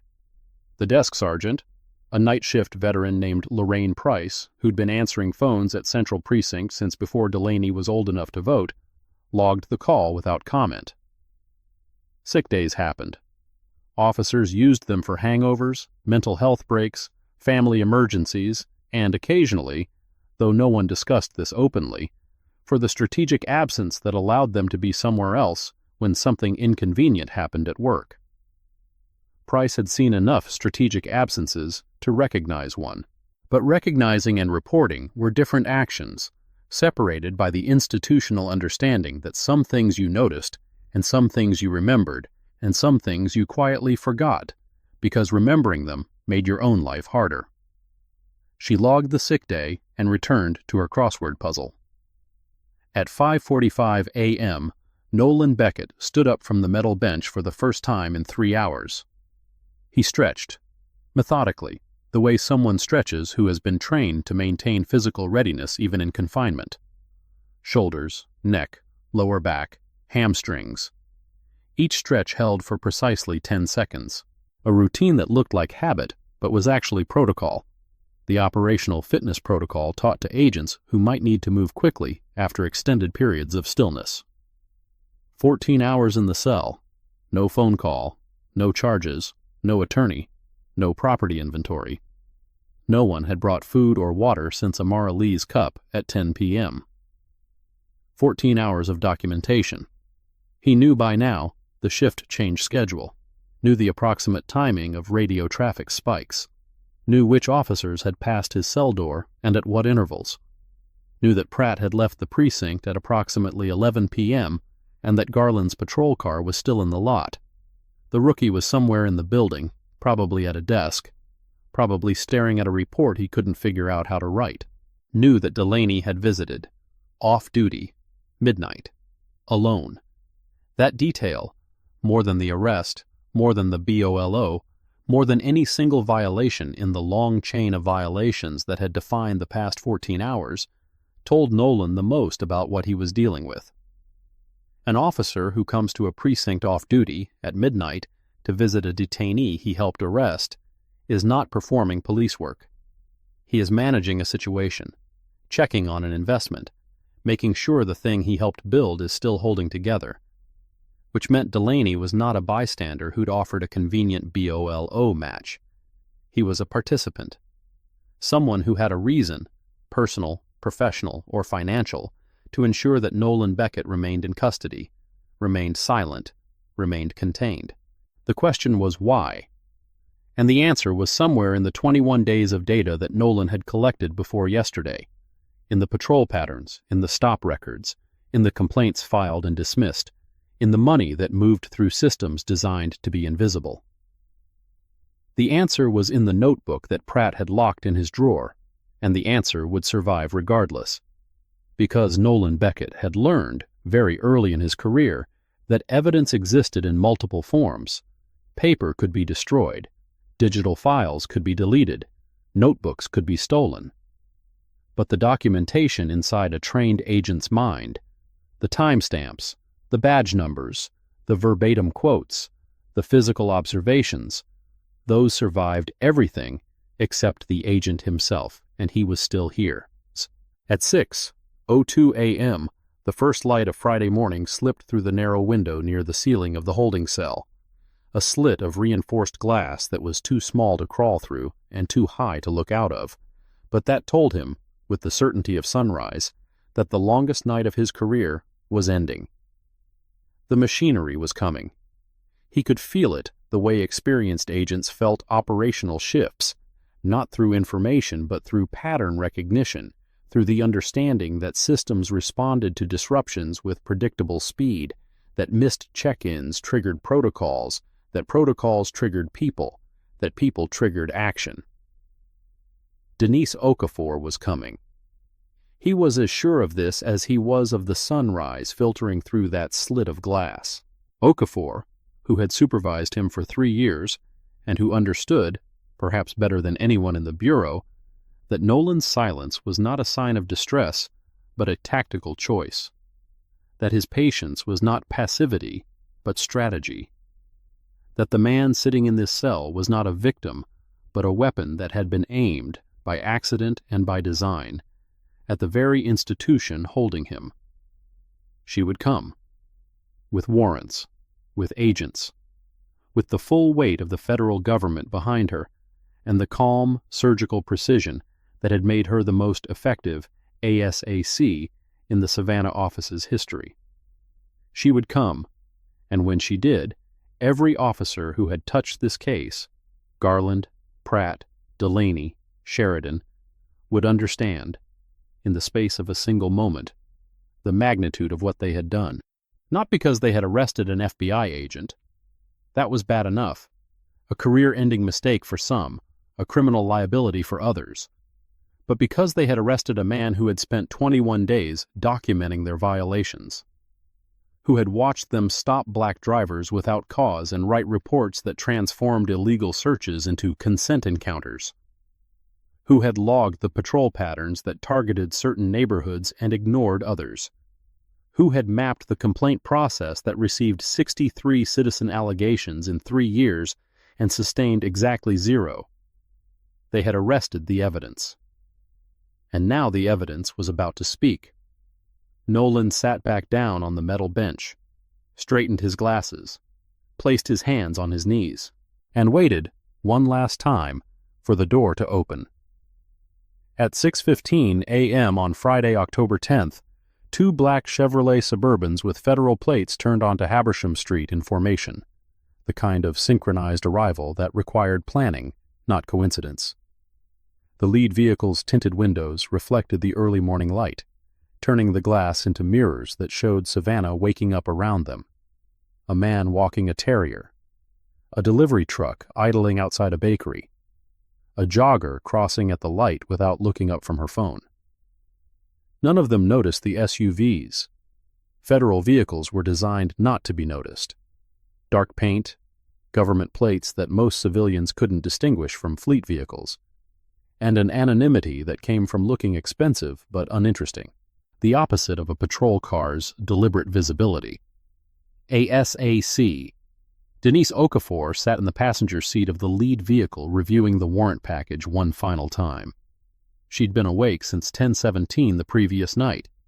7 hours and 58 minutes of preparation compressed into a manila folder that contained 4 signed warrants, 2 federal subpoenas, and a letter of authorization from the United States Attorney for the Southern District of Georgia. The warrants covered everything: detention records, body cam footage, radio communications logs, property inventory files, personnel records for every officer who had contact with the detainee. The subpoenas targeted the 911 call recording and the precinct's internal surveillance system. The letter of authorization, the piece that mattered most, was a single page on Department of Justice letterhead. It identified Nolan J. Beckett as a supervisory special agent assigned to Operation Clean Sweep, a pattern or practice investigation authorized under 34 U.S.C. Section 12601. It directed the Savannah Police Department to release Agent Beckett immediately, to preserve all evidence related to his detention, and to cooperate fully with the FBI's inquiry into the circumstances of his arrest. The letter was signed by the United States Attorney herself. At 4:37 a.m. on a Friday morning from her home, which told Okafor everything she needed to know about how seriously the department was taking this. Okafor closed the folder, looked at the 4 agents in the 2 vehicles, experienced, steady, chosen for this because they understood that what was about to happen required precision, not force. The goal was not confrontation. The goal was retrieval, preservation, and the controlled application of federal authority in a way that left no room for ambiguity. "Credentials visible," she said into the radio. "Professional demeanor. We're not here to make enemies. We're here to collect our agent and secure evidence. Let the warrants do the talking." The SUVs turned onto the street that led to Central Precinct. The building materialized ahead.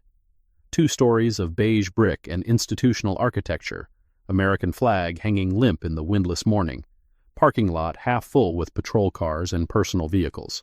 Okafor stepped out first, 51 years old, trim, dark suit that fit the way suits fit when they're tailored for someone who wears them every day and considers them work equipment rather than fashion. Her FBI credentials hung from a lanyard around her neck, badge and photo ID, the gold shield catching the first rays of morning sun. She walked through the front entrance without pausing. The lobby, fluorescent lights, linoleum floor, bulletin board covered in department notices and community event flyers, was occupied by a desk sergeant, a civilian clerk, and a patrol officer filling out paperwork at a side table. The desk sergeant looked up. Lorraine Price, the same night shift veteran who had logged Delaney's sick call 3 hours earlier. Her crossword puzzle sat half-finished next to the phone. She registered the credentials, the suit, the 3 agents fanning out behind Okafor, and the expression on the ASAC's face, which was not angry, not aggressive, but absolutely unmistakably final. "Good morning." Okafor set her credentials case on the counter, open, badge facing up. "ASAC, Denise Okafor, FBI Savannah Field Office. I'm here for the immediate release of a federal employee currently being held in your facility. His name is Nolan Beckett.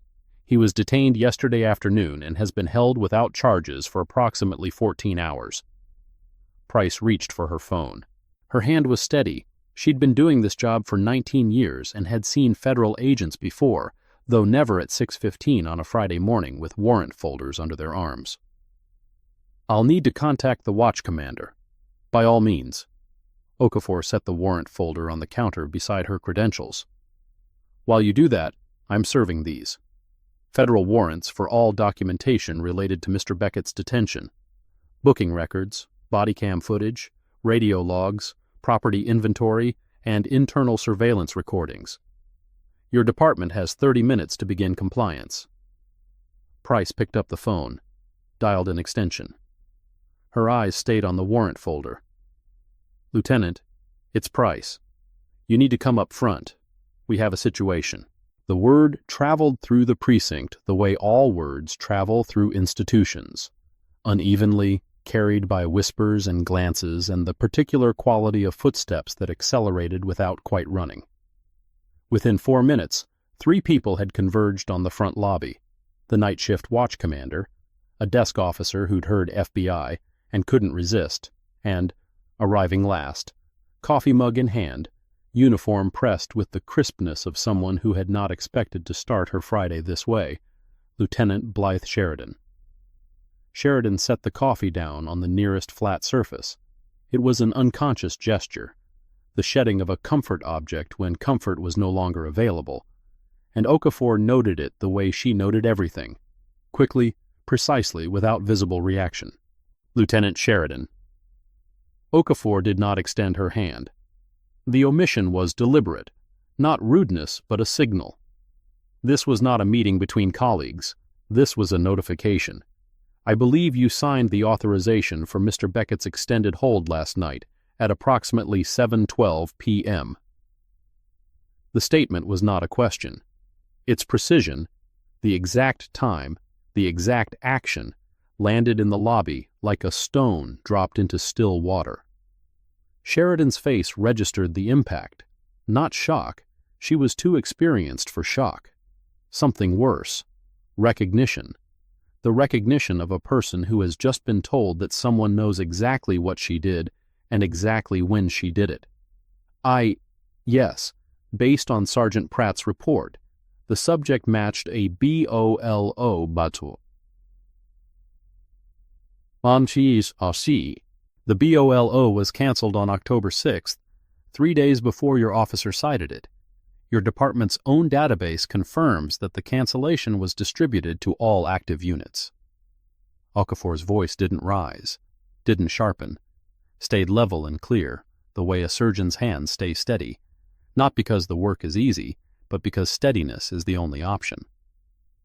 Lieutenant, where is Mr. Beckett right now? Holding area, downstairs. Take me to him. The walk from the lobby to the holding area took 90 seconds. In that 90 seconds, Okafor passed the processing desk where Garland had stood 14 hours earlier with his hand on Nolan's elbow, past the corridor where Pratt had called Delaney and gotten voicemail, past the interview room where Pratt had watched a man quote statute numbers with the precision of a federal prosecutor and had felt, without understanding, the ground shifting beneath him. The holding cell door opened. Nolan Beckett sat on the metal bench. Same posture he'd held for most of the night.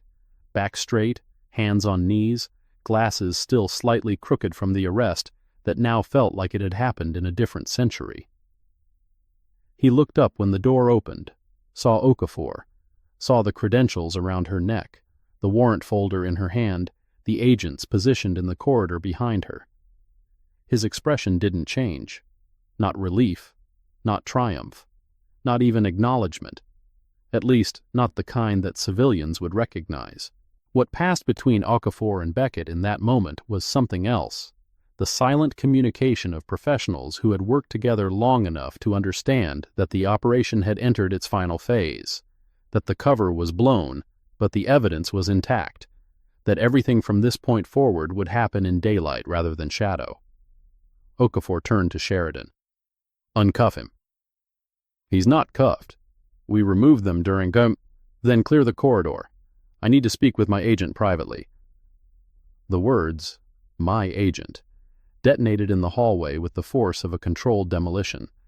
Sheridan took a physical step backward. Behind her, the watch commander's hand moved to his radio and stopped, frozen by the understanding that there was no one to call, no protocol to invoke, no institutional mechanism that could undo what had just been said. My agent. Federal. Their detainee was federal. Okafor stepped into the cell, closed the door, stood across from Nolan in the narrow space between the bench and the wall. Status, she said. Intact. No injuries beyond the cuffs. Surface abrasions, both wrists. Detained at approximately 15:32 yesterday.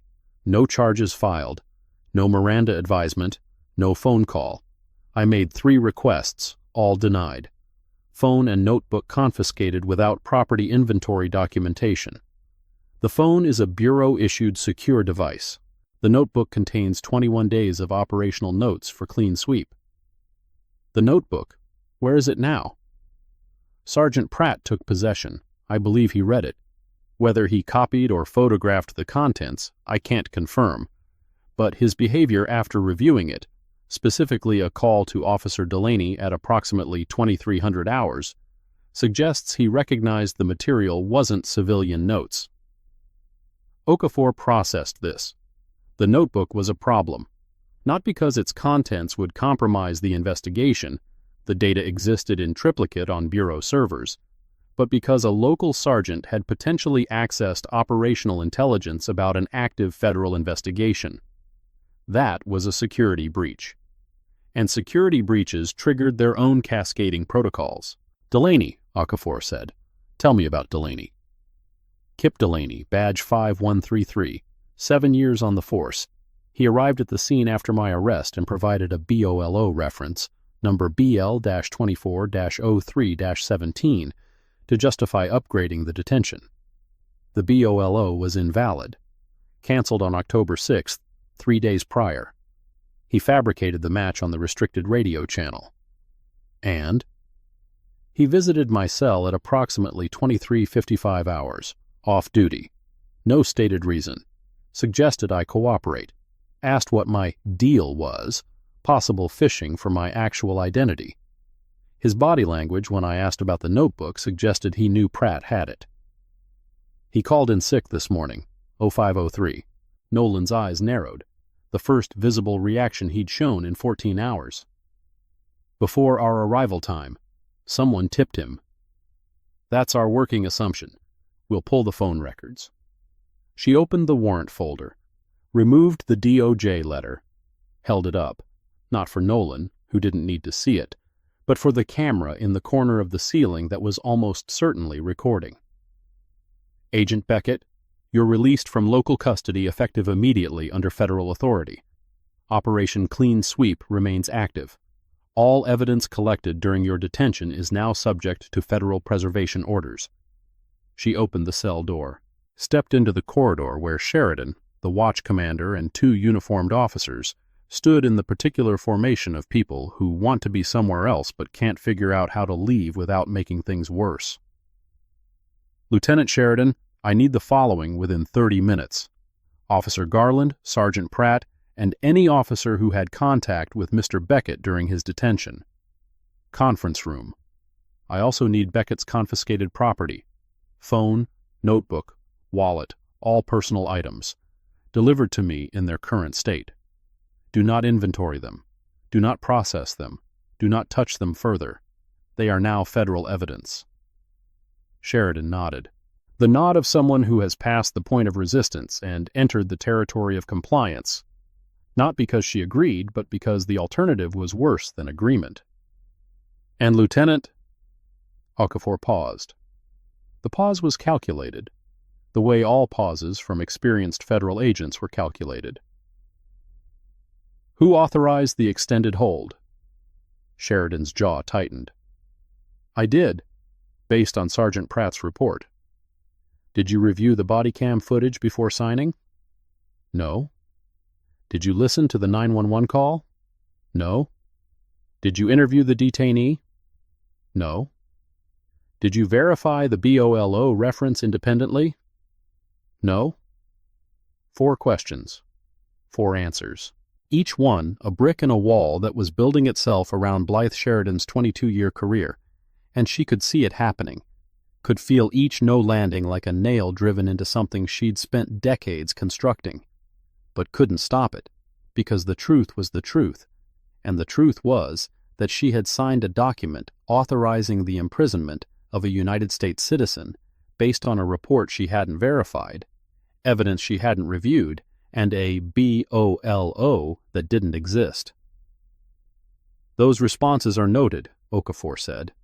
Please have everyone assembled in 20 minutes. She walked toward the processing area. Nolan fell into step beside her, moving easily despite 14 hours of confinement, his body shifting from stillness to motion with the practiced efficiency of someone who had trained himself to be ready for exactly this. In the processing area, an evidence bag sat on the counter.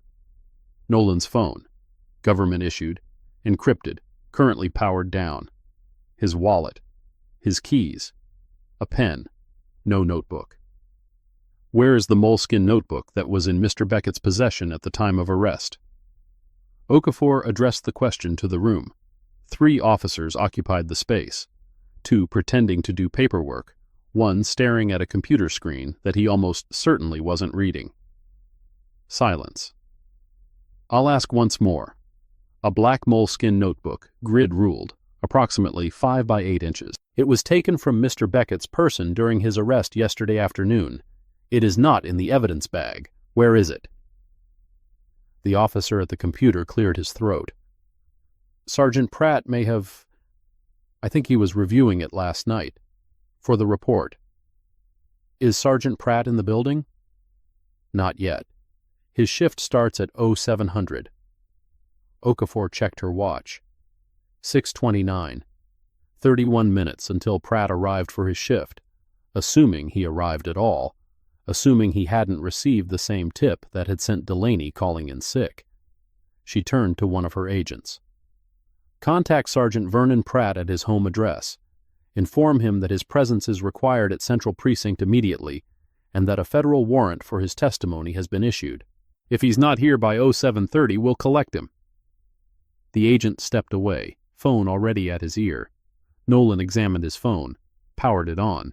The screen lit up, cracked, a hairline fracture running diagonally across the glass from where it had been handled without care. But functional. The encryption held. No evidence of attempted access. He checked the secure messaging system. 14 hours of missed check-ins stacked in the log like dominoes. Each one a timestamp. Each timestamp a piece of evidence. The system had worked exactly as designed, flagging his absence, alerting Okafor, triggering the protocols that had brought 4 agents to this precinct at dawn. He slipped the phone into his pocket, picked up the wallet, the keys, the pen. Did not ask about the notebook again, not because it didn't matter, but because he understood that the notebook's absence was, in its own way, more valuable than its presence. A missing piece of evidence told a story, the story of someone who had taken it, read it, and decided it was too important, or too dangerous, to return. That story would be told later, in depositions, in hearings, in the kind of rooms where missing evidence was not a minor clerical error, but a federal crime. The conference room occupied the second floor of Central Precinct, a windowless rectangle with a long table, 12 chairs, a whiteboard still bearing the dry erase remnants of the previous day's shift briefing, and a projection screen that no one had used in months. The American flag stood in the corner, a framed photograph of the chief of police hung on the wall, smiling, dress uniform, the image of institutional confidence. By 6:52, the room held the following people: A.S., A.C., Denise Okafor, seated at the head of the table. Warrant folder open. Nolan Beckett, seated to her right. Quiet. Glasses straightened for the first time in 14 hours. Hands folded on the table in front of him. Lieutenant Blythe Sheridan, seated at the far end. Coffee mug brought from downstairs, untouched, going cold. Officer Trey Garland standing near the door. He'd been called in from the break room where he'd spent the night on a couch, unable to go home, unable to sleep, unable to do anything except stare at the ceiling and replay the moment he'd grabbed Nolan Beckett's wrist and spun him around on a Savannah sidewalk. He looked, in the fluorescent light of the conference room, approximately 10 years older than he had 20 hours ago. Sergeant Vernon Pratt arrived at 7:04, 3 minutes after being called. He'd driven fast. Okafor could tell because his shirt was half-tucked and his hair bore the imprint of a pillow. He entered the conference room, saw the FBI credentials on the table, saw Nolan Beckett sitting where a detainee should not be sitting, and stopped in the doorway. The stop lasted 2 seconds. In those 2 seconds, Pratt's face performed a performance, the rapid, involuntary sequence of expressions that happens when a person encounters a reality that contradicts every assumption they've been operating under. Confusion, recognition, calculation, and finally, landing like a bird on a wire, the controlled neutrality of a man who has decided to reveal nothing until he understands everything. He sat down without being asked. Officer Kip Delaney was absent. His chair remained empty. A visual accusation more effective than any words. Okafor let the silence hold for 10 seconds, long enough for the weight of the situation to settle on every person in the room, long enough for Garland's leg to start bouncing under the table, nervous energy with nowhere to go, long enough for Pratt to look at the warrant folder and understand that whatever he was about to hear had the full backing of the federal judiciary. Then she opened the folder. At 15:27 hours yesterday, a 911 call was placed by a resident of Ardsley Park reporting a... She glanced at the transcript. Quote, black male, mid-30s, standing in front of a property, writing in a notebook. End quote. The caller described no criminal activity, no weapon, no attempted entry, no threat. The sole basis for the call was the presence of a black man on a public sidewalk. She set the transcript aside, pulled out the next document. Officer Garland responded, contacted the subject, ran an NCIC check that returned clean, no warrants, no criminal history, valid Georgia driver's license. At that point, the legal basis for continued detention was zero. The subject was on a public sidewalk. He had committed no crime. He had provided valid identification. The appropriate action was to clear the call and move on. Garland's legs stopped bouncing. He stared at the table. Instead, Officer Garland placed the subject in handcuffs. The stated basis, suspicious activity, possible trespassing, was legally insufficient. Georgia Code Section 16-7-21 defines trespassing as being on private property after being asked to leave or in the presence of posted signage. The subject was on a public sidewalk. Neither condition was met. She turned to the next document. Her voice remained level. The steadiness of a person who understood that volume was the enemy of authority, that the most devastating statements were delivered quietly. Following the arrest, Sergeant Pratt arrived and assumed supervisory control. Rather than correcting the deficient arrest, Sergeant Pratt chose to... She paused, selecting the word with visible care. Construct a justification. He directed transport to the precinct for an investigative hold, a classification that does not exist under Georgia detention law. Pratt's hands lay flat on the table, very still. The stillness of a man who is consciously preventing his body from revealing what his mind is processing. At 15:51 hours, Officer Delaney, who is not present today and who called in sick at 05:03 this morning, transmitted on restricted radio channel 3 a reference to BOLO number BL-24-0-3-17, describing an IC-3 male, mid-30s, medium build, allegedly matching the subject. Okafor pulled out a single sheet of paper, held it up so everyone in the room could see it. This is a printout from the Chatham County BOLO database. BOLO number BL-24-0-3-17 was issued on October 3rd in connection with a residential burglary series. It was canceled on October 6th at 1100 hours, following the identification and arrest of the actual suspect. The cancellation was distributed electronically to all active patrol units in the county, including Officer Delaney's. She set the paper down. Officer Delaney cited a non-existent active alert to manufacture probable cause for an arrest that had no legal basis. That constitutes falsification of official records under Georgia Code Section 16-10-20 and potential obstruction of justice under 18 U.S.C. Section 1519. The room was silent, the kind of silence that has texture, dense, pressurized, the air itself seeming to thicken as the facts accumulated. Okafor turned to the body cam analysis. Officer Garland's body-worn camera, serial number BC4712-9, shows a 12-minute gap in recording. The footage cuts at 15:41 and resumes at 15:53. Department Policy, Savannah PD General Order 12-07, mandates continuous recording during all citizen contacts. The gap coincides precisely with Sergeant Pratt's arrival at the scene and his initial conversation with Officer Garland. She looked directly at Pratt. Metadata analysis conducted by our forensic technicians this morning confirms that the camera was manually paused at 15:41. Not a battery failure, not a malfunction, a deliberate action. Pratt's jaw muscles worked, a slow, grinding motion, the physical manifestation of words being chewed and swallowed rather than spoken. Agent Beckett, Okafor said, turning to Nolan for the first time since the briefing began.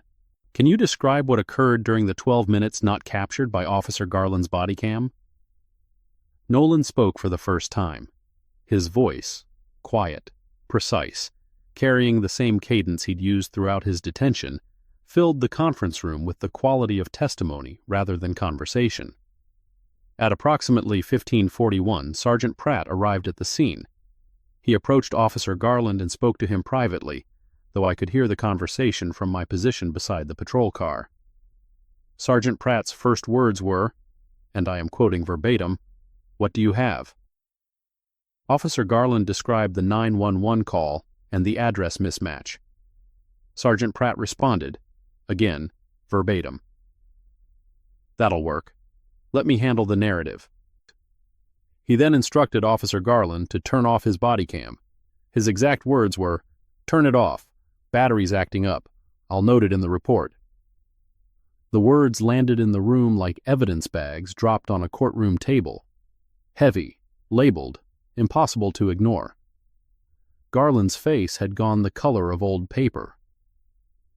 Pratt stared straight ahead, his expression the controlled blank of a man who was hearing his own words repeated back to him and understanding, for the first time, that someone had been listening with the ear of a professional witness.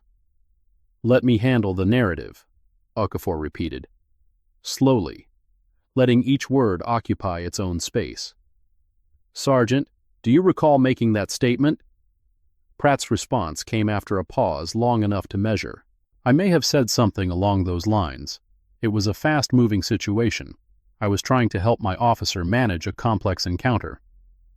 "A complex encounter," Okafor repeated. "A man standing on a sidewalk with a notebook. That's your definition of complex."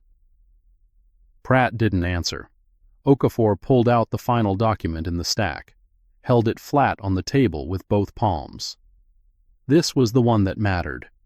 The one that would transform everything that had happened in the past 14 hours from a series of police misconduct incidents into a federal catastrophe.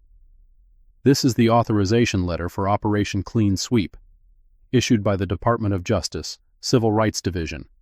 It identifies the man sitting to my right, Nolan J. Beckett, as a supervisory special agent with the FBI assigned to an undercover investigation of the Savannah Police Department. She let the sentence complete itself before continuing. Let it reach every corner of the room. Let it settle into every pair of ears. Agent Beckett has been operating in Savannah for 21 days under civilian cover. His assignment? To investigate and document a pattern or practice of civil rights violations within this department. Specifically, racially motivated stops, fabricated probable cause, body cam manipulation, and systemic suppression of citizen complaints. Garland made a sound. Small, involuntary. The sound of a person whose stomach drops from a height. The sound of realizing. During those 21 days, Agent Beckett documented 14 instances of racially motivated stops. 7 false BOLO citations, of which yesterday's was the most recent. 3 fabricated arrest reports, and a complaint process that received 63 citizen allegations over the past 3 years and sustained exactly 0. She looked at Sheridan, looked at Pratt, looked at Garland, whose eyes had gone glassy with the particular shine of someone fighting not to let his face collapse in front of his superiors. "Yesterday, your officers arrested the federal agent investigating their department. They held him for 14 hours without charges. They denied him his phone call 3 times. They confiscated a government-issued secure communications device without documentation. They fabricated a BOLO match to justify the detention.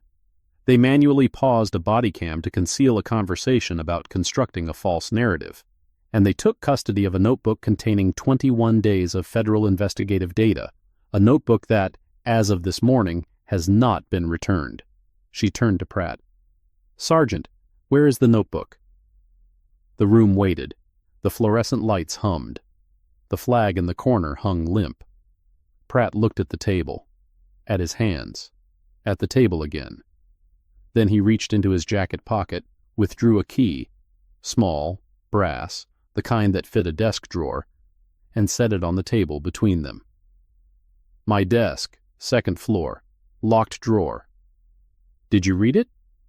Silence. "Sergeant Pratt, did you read the contents of the notebook?" "I reviewed it, briefly, to determine whether the subject's claim of being a real estate consultant was—" "You read 21 days of federal investigative notes, operational intelligence from an active DOJ investigation, without authorization, without clearance, without understanding what you were looking at." Pratt's mouth opened, closed, opened again. "I didn't know what it was." "No," Okafor said, "you didn't, because you didn't ask. Because at no point during the 14 hours you held Agent Beckett did any officer in this precinct take the basic investigative step of verifying who he was. You had his name, his license, his clean record, his knowledge of criminal procedure, his calm, every indicator that this man was not what you assumed, and you assumed anyway, because assumption was easier than investigation." She stood up. The movement was slow, deliberate, not dramatic, but final, the way a judge rises before delivering a verdict. "Let me be clear about what happens next. This is not a negotiation. These are consequences." She outlined them in order. Voice level, no inflection. The facts arranged like bricks in a wall that none of them would be able to climb. 1. Officer Garland is suspended from duty effective immediately, pending internal affairs review of the arrest. His body cam footage, arrest report, and all associated documentation are now federal evidence. 2. Sergeant Pratt is suspended from duty effective immediately, pending investigation into the body cam deactivation, the unauthorized access to federal investigative materials, and the construction of a false arrest narrative. Potential charges include obstruction under 18 U.S.C. Section 1519 and unauthorized access to classified materials. 3. Officer Delaney's absence today does not shield him from inquiry. We will be serving him with a federal subpoena for testimony regarding the fabricated Bolo citation. His radio transmissions, phone records, and financial records are subject to the warrants served this morning. 4. Lieutenant Sheridan will be interviewed regarding her authorization of the extended hold without independent verification. The DOJ's Office of Professional Responsibility has been notified. 5. The Department of Justice, Civil Rights Division, is opening a formal preliminary review of the Savannah Police Department under 34 U.S.C. Section 12601. The scope of the review will be determined based on Agent Beckett's 21 days of documentation and the circumstances of his arrest. 5 items. 5 careers. 5 futures altered in the space of 3 minutes. Garland was the first to break. Not loudly, not with protest or denial. He broke the way young men break when the thing they thought they were building turns out to be the thing that destroys them. His head dropped. His hands came up to his face. His shoulders shook once, a single tremor that he controlled before it became something he couldn't take back. 24 years old, 11 months on the force, 1 arrest.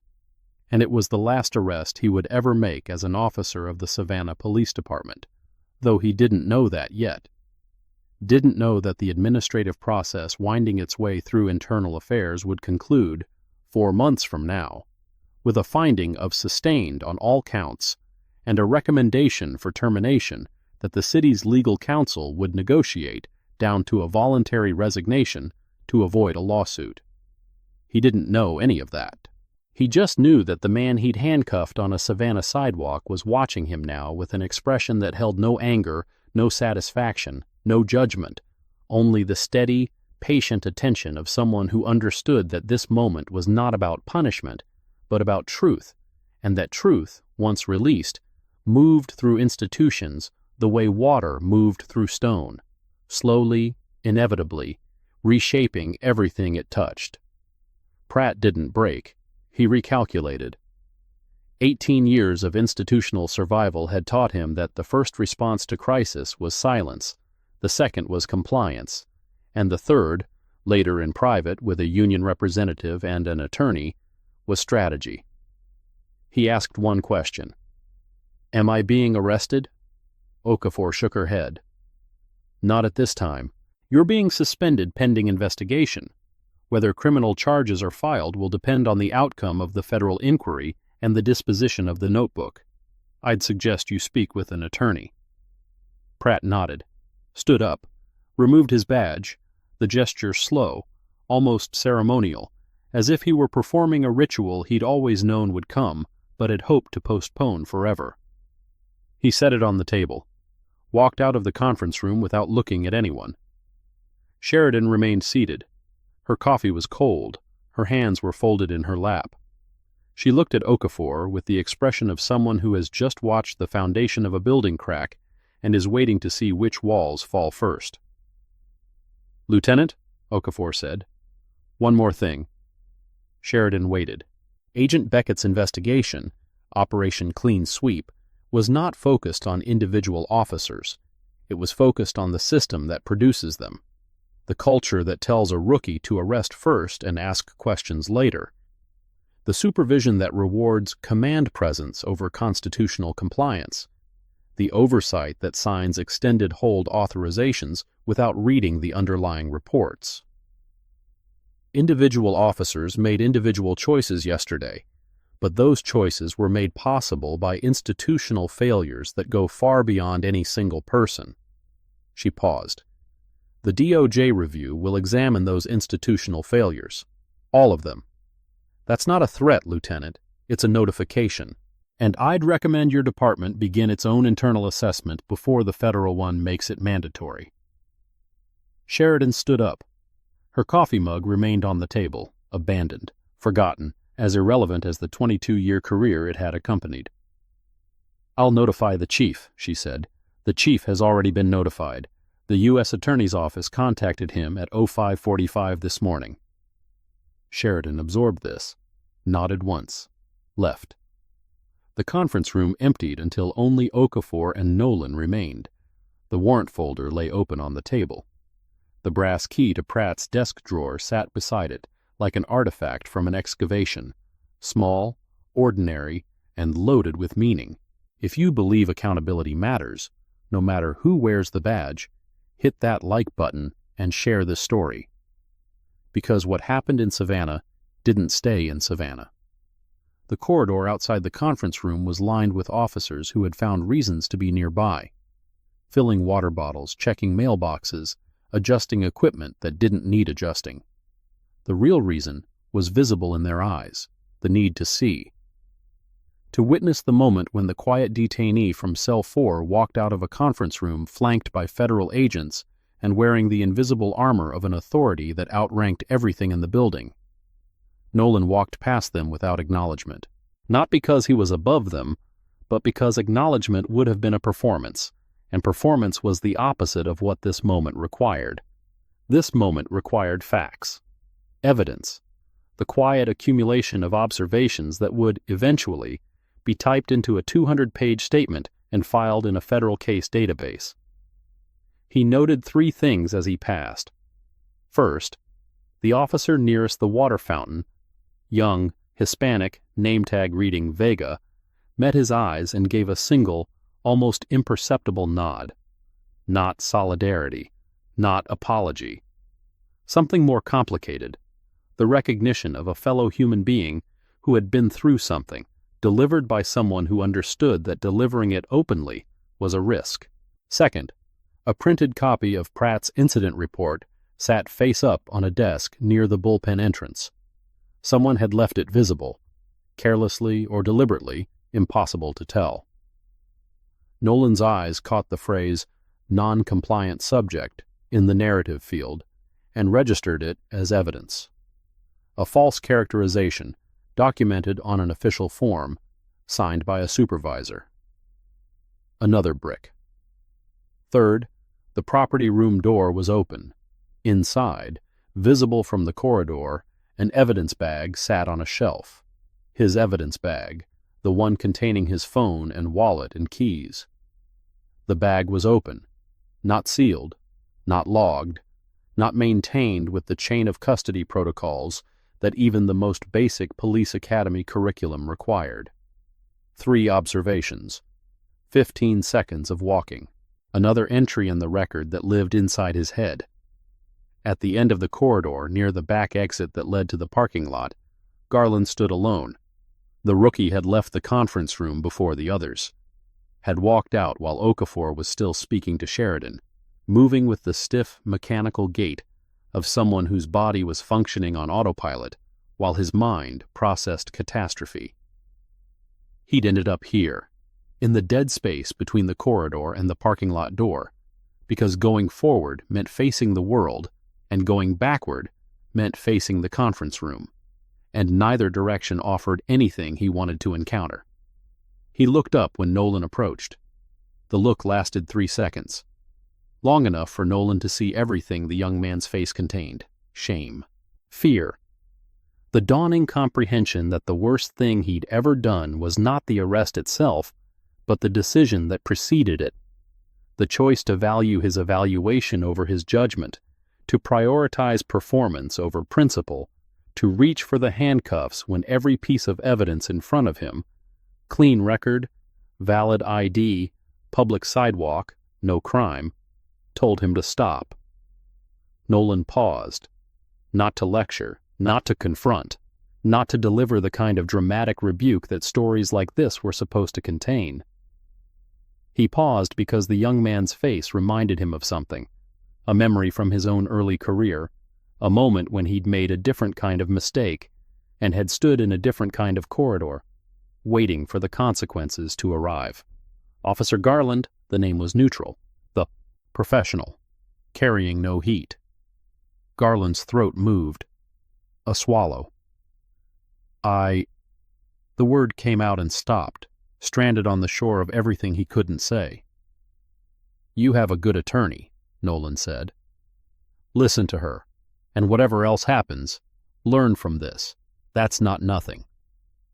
He walked past, through the door, into the parking lot, into the morning air that smelled like October and asphalt, and the particular Savannah mixture of river salt and magnolia that the city wore like perfume. Behind him, Trey Garland stood in the corridor and thought about learning. About whether learning was possible when the lesson had cost this much. About whether the man who'd just spoken to him with something that sounded almost like mercy had any idea what that mercy meant to a 24-year-old who had woken up yesterday believing he was becoming a police officer and had gone to sleep understanding that he had become a cautionary tale. Okafor found Nolan in the conference room 5 minutes later. The space was empty now, cleared of officers, cleared of tension, occupied only by the warrant folder on the table and the brass key and the residue of what had just happened. She looked at her agent, really looked, for the first time since the cell door opened, past the professional mask, past the operational discipline, past the patience that had kept him sitting on a metal bench for 14 hours without complaint. She saw the fatigue, the wrist abrasions, red and raw, visible where his shirt cuffs had ridden up, the crooked glasses he'd finally straightened, but that still sat slightly off-center, a reminder of the moment Garland had spun him around hard enough to knock them sideways. You all right, Nolan?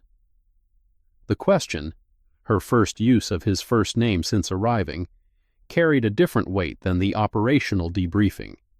It was the question of a supervisor who was also, after 7 years, something resembling a friend. 14 hours, he said. Not the worst I've had. The phone. They didn't attempt access. Encryption held.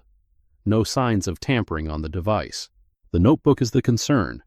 If Pratt read enough to understand the patrol pattern analysis, he may have communicated it to others before we arrived. Which brings us back to Delaney. Okafor leaned back in her chair. 5:03 sick call. Someone told him we were coming. His midnight visit to my cell was deliberate. He was assessing, trying to determine if I was civilian or something else. When he couldn't get a clear read, he hedged. Stayed home this morning just in case. Or someone with access to dispatch, or the watch commander's log, saw the federal warrant notification come through and tipped him. The implication hung between them. If Delaney had been tipped by someone inside the precinct, the corruption wasn't limited to 3 officers and a lieutenant.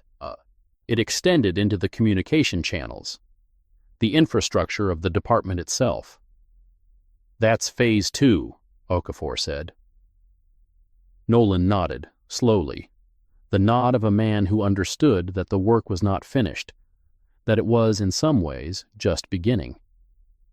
Phase 1 had been observation, documentation, the patient accumulation of evidence from the outside. Phase 2 would be different, deeper.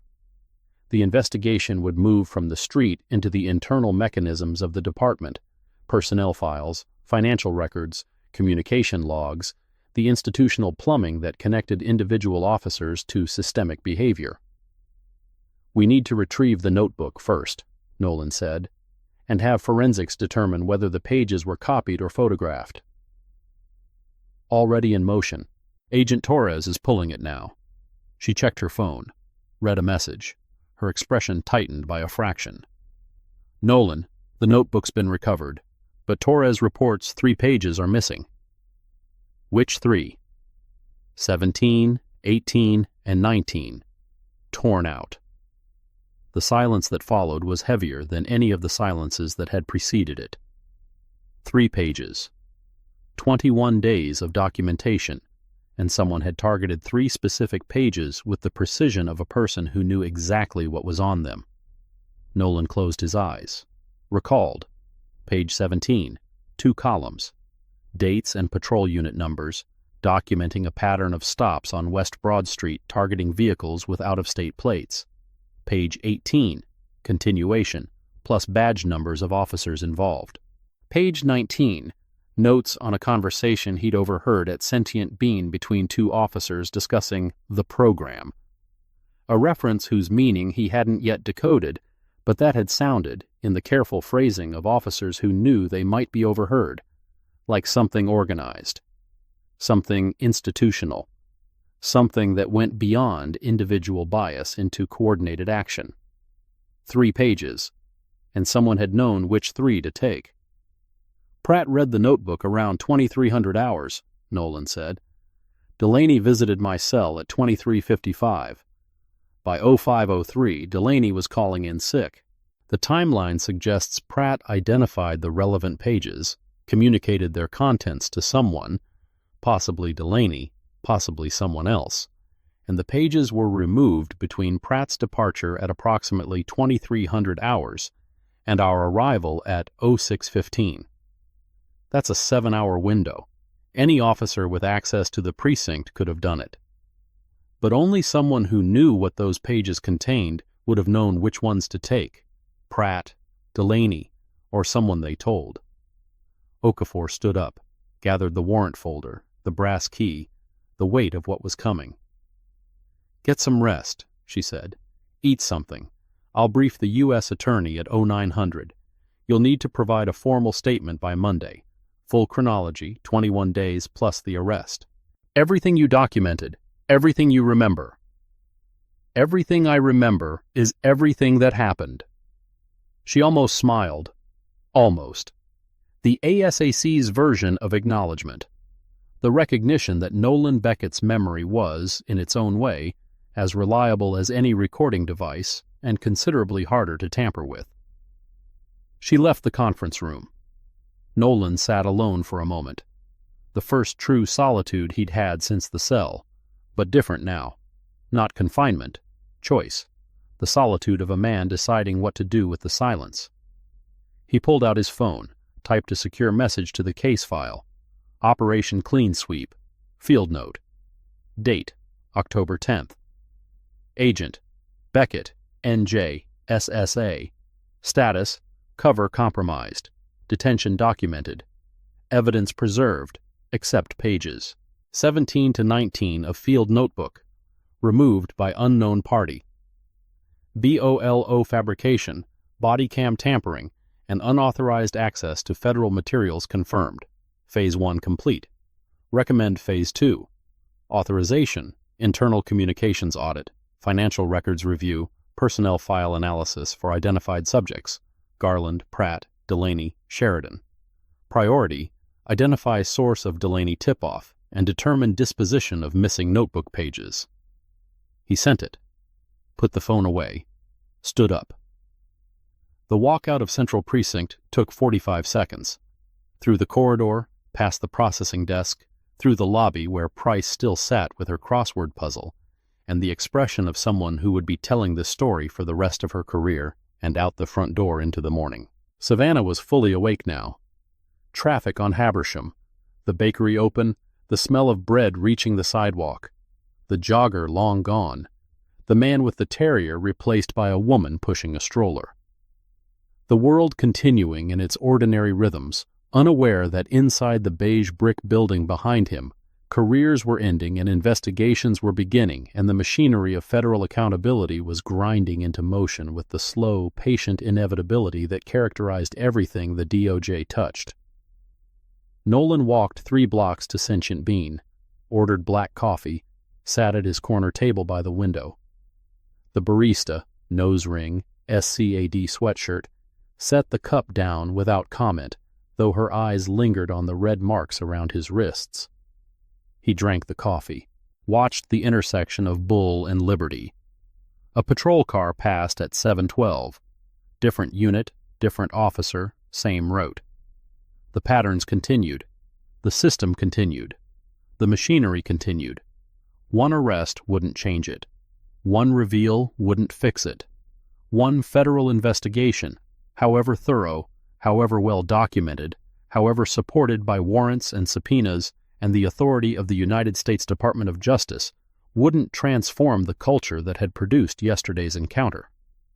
Nolan knew this, had known it since his first year in the Bureau, when an instructor at Quantico had told his class something that had stayed with him ever since. You will not fix the system. The system is older than you, bigger than you, and more patient than you. What you can do, the only thing you can do, is document it so thoroughly that the people who come after you have the tools to hold it accountable. You are not the cure. You are the diagnosis, and diagnosis, done properly, is the first step toward treatment. 21 days of diagnosis, 14 hours of personal experience, 3 missing pages, 1 investigation opening, and the knowledge, earned, not assumed, that whatever came next would take months, not days. Years, not months. Would involve hearings and depositions and motions and counter-motions and the slow, grinding, often infuriating machinery of institutional accountability that moved at its own pace regardless of how urgent the injustice felt. The coffee was good. Strong, the chair was comfortable. The morning light through the window was warm.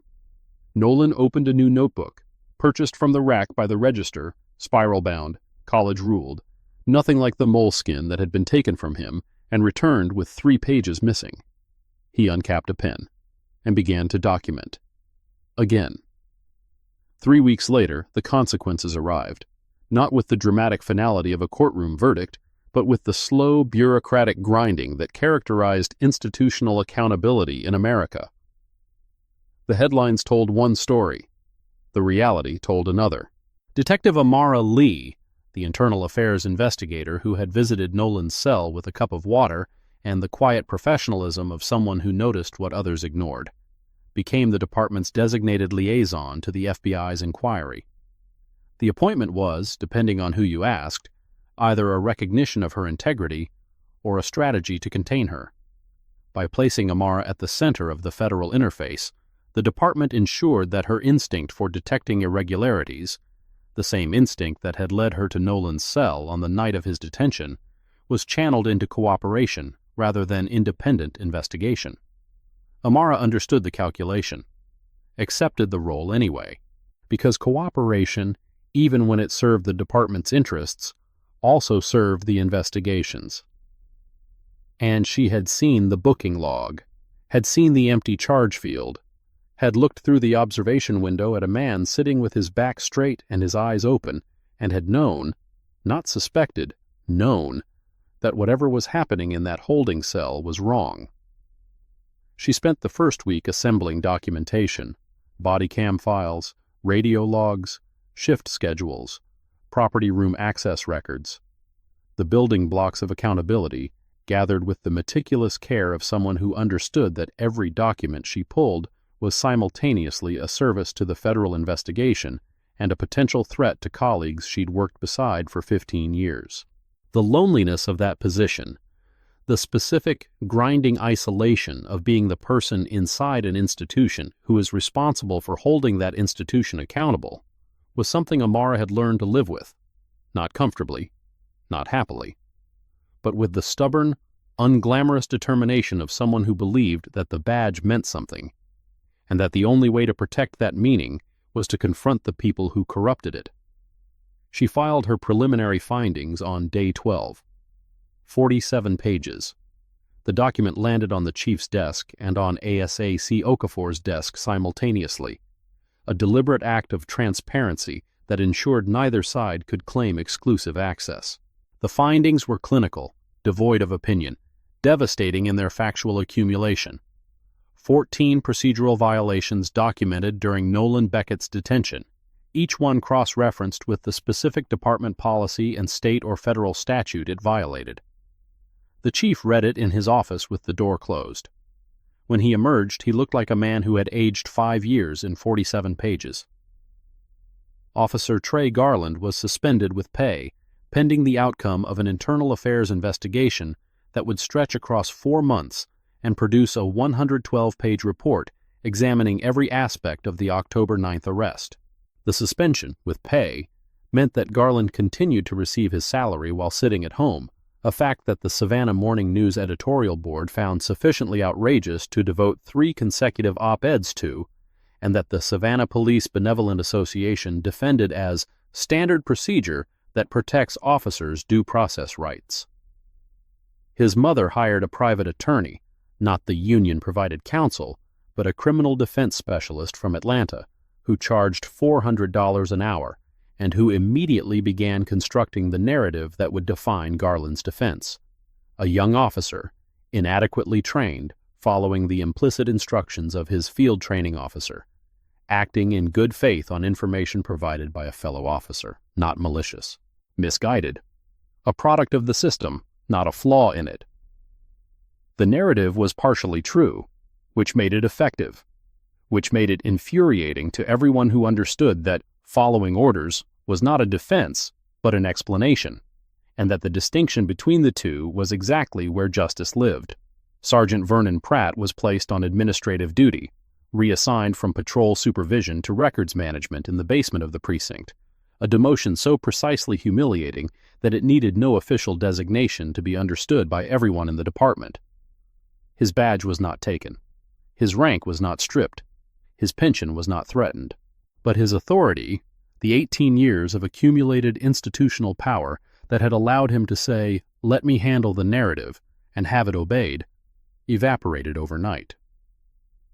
The union filed a grievance, argued that the body cam deactivation was a good-faith equipment management decision, and that the notebook review was appropriate investigative due diligence. The grievance would take 7 months to adjudicate. In the meantime, Pratt sat in a basement office, filing records, and waiting for a system he'd spent his career manipulating to decide his fate. The notebook pages remained missing. FBI forensics confirmed that pages 17, 18, and 19 had been physically torn from the binding. Trace evidence, a partial fingerprint on the torn edge of page 20, was recovered and submitted for analysis. Results were pending. Pratt denied removing the pages. Delaney, through his attorney, declined to answer questions about the notebook, invoking his Fifth Amendment right against self-incrimination, a legal protection that was his absolute right and that was, simultaneously, the loudest possible confession a silent man could make. Officer Kip Delaney never returned to duty. His sick call on October 10th extended into a second day, then a third, then an indefinite leave of absence that his attorney characterized as medical, and that the department's HR office processed without challenge. He was served with a federal subpoena at his apartment on October 15th. He accepted service through a crack in the door, said nothing, and closed it again. His radio transmissions from October 9th were analyzed in full. The restricted Channel 3 log confirmed what Nolan had heard and Okafor had presented.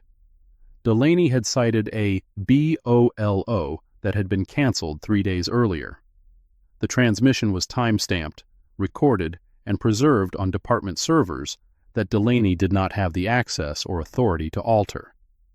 But the more significant finding was not the BOLO itself. It was what came before it.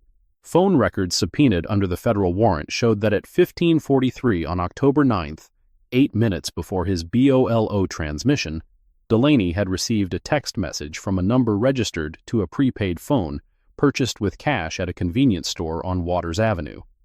The message content was unavailable. The prepaid phone had been deactivated within hours of the text, but the timing was devastating. 8 minutes before fabricating a BOLO, Delaney had received a communication from an untraceable source. Someone had told him to do it. Someone who knew about the arrest in real time. Someone who had the means and the motivation to ensure that Nolan Beckett's detention had a documented justification, however fraudulent. The prepaid phone was a dead end. But the dead end told its own story. A story of coordination, of planning, of a level of institutional sophistication that went beyond 3 officers making bad decisions on a Thursday afternoon. Lieutenant Blythe Sheridan was voluntarily reassigned from Field Command to the department's Professional Standards Bureau, a title that sounded like a promotion and functioned like an exile. She was not disciplined. She was not investigated. She was moved. Quietly, efficiently, with the institutional precision of an organization that understood the difference between accountability and optics. Her reassignment was announced in a department-wide email that used the phrase leadership development opportunity, language so transparently euphemistic that it became, among the rank-and-file officers who read it, an instant and enduring joke. For years afterward, whenever an officer was sidelined, demoted, or otherwise removed from a position of authority, someone would inevitably crack. Must be a leadership development opportunity. Sheridan accepted the reassignment without public comment. Privately, according to sources who later spoke to the Savannah Morning News, she told a colleague, 22 years, and I signed one piece of paper. That's all it took. The Department of Justice moved at its own pace. 4 weeks after the arrest, the Civil Rights Division formally opened a preliminary review of the Savannah Police Department under 34 U.S.C. Section 12601, the federal statute that authorized pattern or practice investigations of law enforcement agencies. The review would examine 5 years of data: arrest records, use of force incidents, complaint files, training protocols, and the disciplinary processes that had, by Nolan's documentation, sustained 0 citizen complaints in 36 months. The scope was broad. The timeline was long. Preliminary findings were not expected for 12 to 18 months. A full consent decree, the federal court order that would mandate specific reforms, could take 3 to 5 years. The system protected itself. The system always protected itself. Unions negotiated, attorneys maneuvered, processes stretched. The language of accountability, investigation, review, preliminary findings, pending, became its own form of delay, not because the people using it were insincere, but because the machinery of institutional change was built for caution, not speed.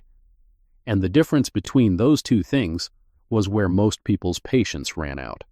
But the machinery had started, and once started, it didn't stop. Felicia Greer's video, 4 minutes and 17 seconds of cell phone footage showing a man being handcuffed on a Savannah sidewalk for the crime of holding a notebook, was viewed 900,000 times in the first week after it was uploaded. The comment section filled with the usual mixture of outrage, solidarity, trolling, and the particular American ritual of debating whether what everyone could plainly see had actually happened. Felicia herself was interviewed by 3 local news stations and 1 national outlet. She said the same thing each time. He was just standing there. That's it.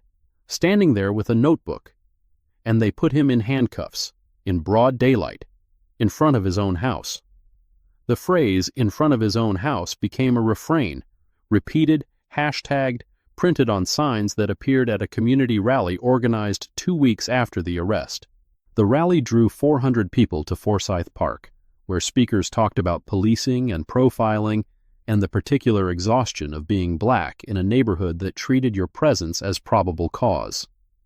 Attorney Jasper Hollins, a civil rights lawyer who operated a 2-person firm on Martin Luther King Jr. Boulevard and who had spent 12 years filing complaints that the department sustained at a rate of exactly 0%, stood on the park's bandstand and delivered remarks that the Savannah Morning News would later describe as measured but unsparing.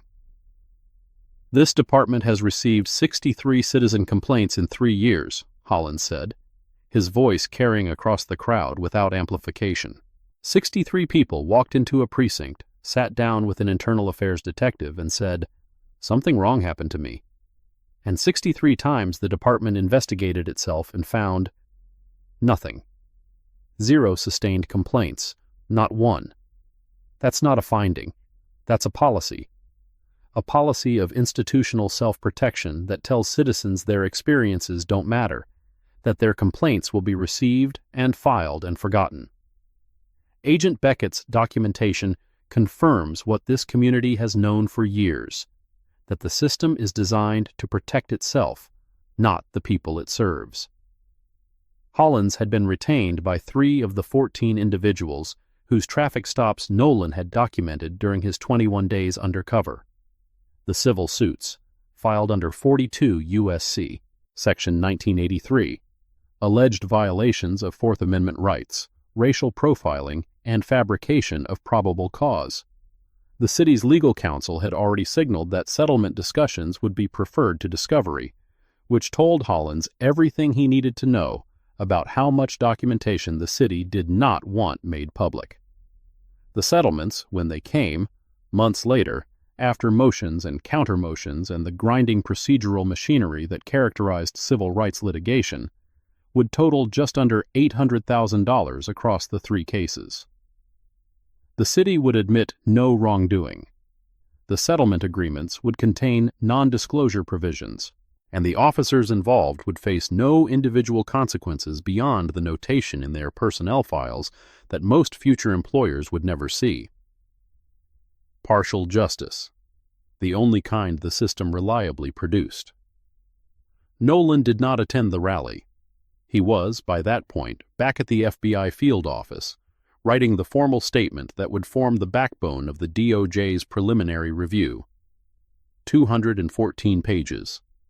21 days of documentation, plus 14 hours of personal experience, rendered in the precise, affectless prose that federal agents used for evidence. No adjectives, no opinions, no emotional coloring. Just facts. Timestamps, badge numbers, verbatim quotes. The architecture of accountability, built brick by careful brick. He finished the statement on a Tuesday evening, sent it to Okafor, closed his laptop, drove to East 48th Street. The closing had happened the previous week, delayed by 2 days because of the arrest, because the real estate attorney had understandably wanted to understand why her client had spent a night in a holding cell before finalizing a $500,000 property transaction. The paperwork was signed, the keys were in his pocket. The house was his. He parked in the driveway, got out, stood on the front porch, the same porch he'd assessed for structural damage 3 weeks earlier, the same porch visible in Felicia Greer's video, the same porch that would appear, in slightly different light and from slightly different angles, in the news coverage and the rally footage and the social media posts that had turned a sidewalk arrest into a national conversation. The porch was quiet now. The street was quiet. The live oak's canopy filtered the last light of a Savannah evening into something golden and temporary. Footsteps on the sidewalk. Felicia Greer, walking her dog. A gray pit mix named Roosevelt, who had the dignified, slightly arthritic gait of a senior citizen on his evening constitutional. She stopped when she saw him. The phone was in her pocket this time, not recording. Just a neighbor seeing another neighbor on his own porch. Mr. Beckett, she smiled. You actually bought the place. I did. She looked at the house, at the porch, at the fence that still leaned at the northeast corner where the root had shifted the post, at the roof where shingles were still missing and gutters still sagged. After everything that happened, you still want to live here? He took a sip of the coffee he'd brought from the car. Black. No sugar. Especially after everything. The answer was not defiance, not stubbornness, not the dramatic declaration of a man making a point about racial justice or civil rights, or the symbolic importance of occupying space that others had tried to deny him. It was simpler than that, quieter. He liked the porch.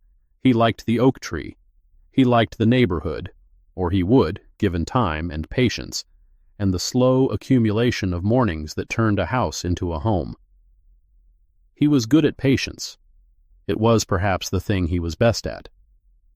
Felicia nodded, tugged Roosevelt's leash gently. Welcome to the neighborhood, Mr. Beckett. For real this time. She walked on. Roosevelt padded beside her, tail swaying with the unhurried rhythm of a dog who had nowhere to be and no reason to rush. Nolan sat on his porch, watched the street settle into evening. The lights came on in the houses around him. One by one, window by window, the neighborhood performing its nightly ritual of retreat, each family sealing itself inside its own small world. Margot Sinclair's house at 403 was dark.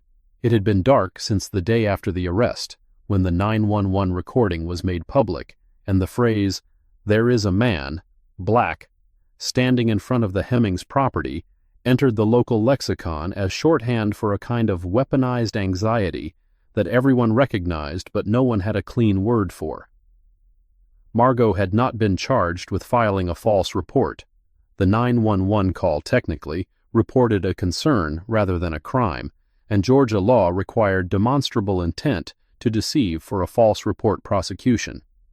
But the court of public opinion operated on different standards, and Margot Sinclair had been tried, convicted, and sentenced to social exile within 72 hours of the recording's release. Her HOA presidency was suspended pending review.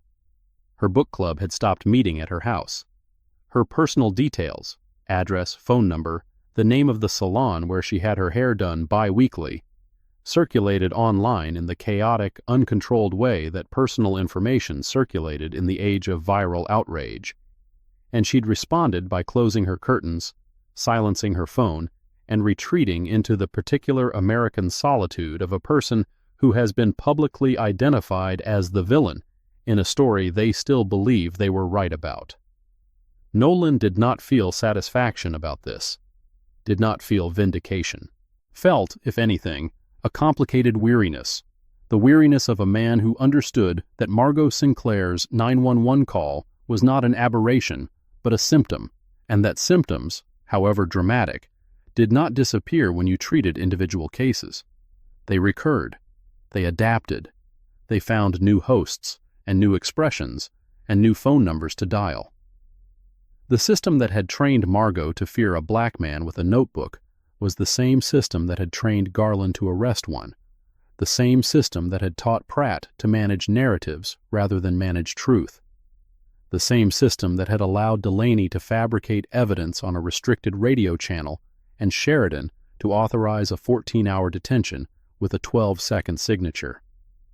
One system, one investigation, one set of consequences that would take years to fully materialize and that would, even at their most thorough, leave the underlying architecture largely intact.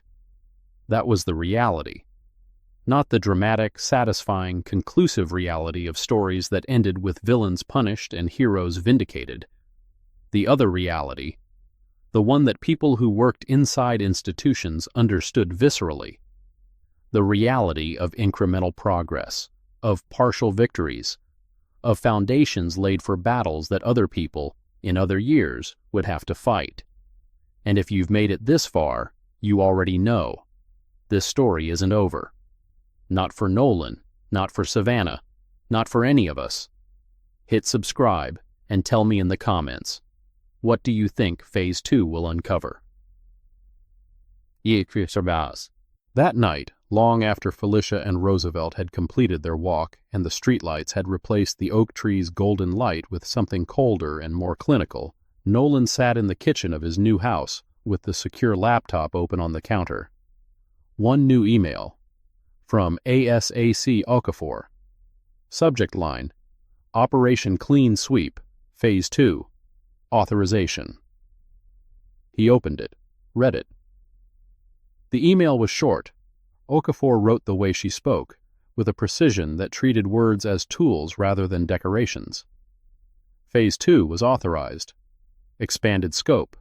Internal communications audit. Financial records review. Personnel file analysis for all identified subjects. Priority targets. Delaney's tip-off source. The missing notebook pages. And a new line of inquiry that Nolan hadn't anticipated, but that the DOJ's preliminary data analysis had flagged, a statistical anomaly in the department's overtime records that suggested a pattern of officers logging hours at locations that didn't correspond to their assigned patrol zones. Ghost shifts. Officers being paid to be places they weren't, or being paid to be places they were for reasons that had nothing to do with policing. The investigation was growing, spreading roots into soil that Nolan had only begun to map. Whatever the program was, the phrase he'd overheard at Sentient Bean, the reference whose meaning remained undecoded, it was connected to something larger than racial profiling, something that involved money, structure, the kind of coordination that didn't happen by accident. He closed the email, opened the new notebook, spiral-bound, college-ruled, nothing special, turned to the first page where he'd written a single word that morning at the coffee shop. He added 2 more words beneath it. 3 words total in the small, precise handwriting that had filled 21 days of grids and would fill many more. Phase 2. Proceed.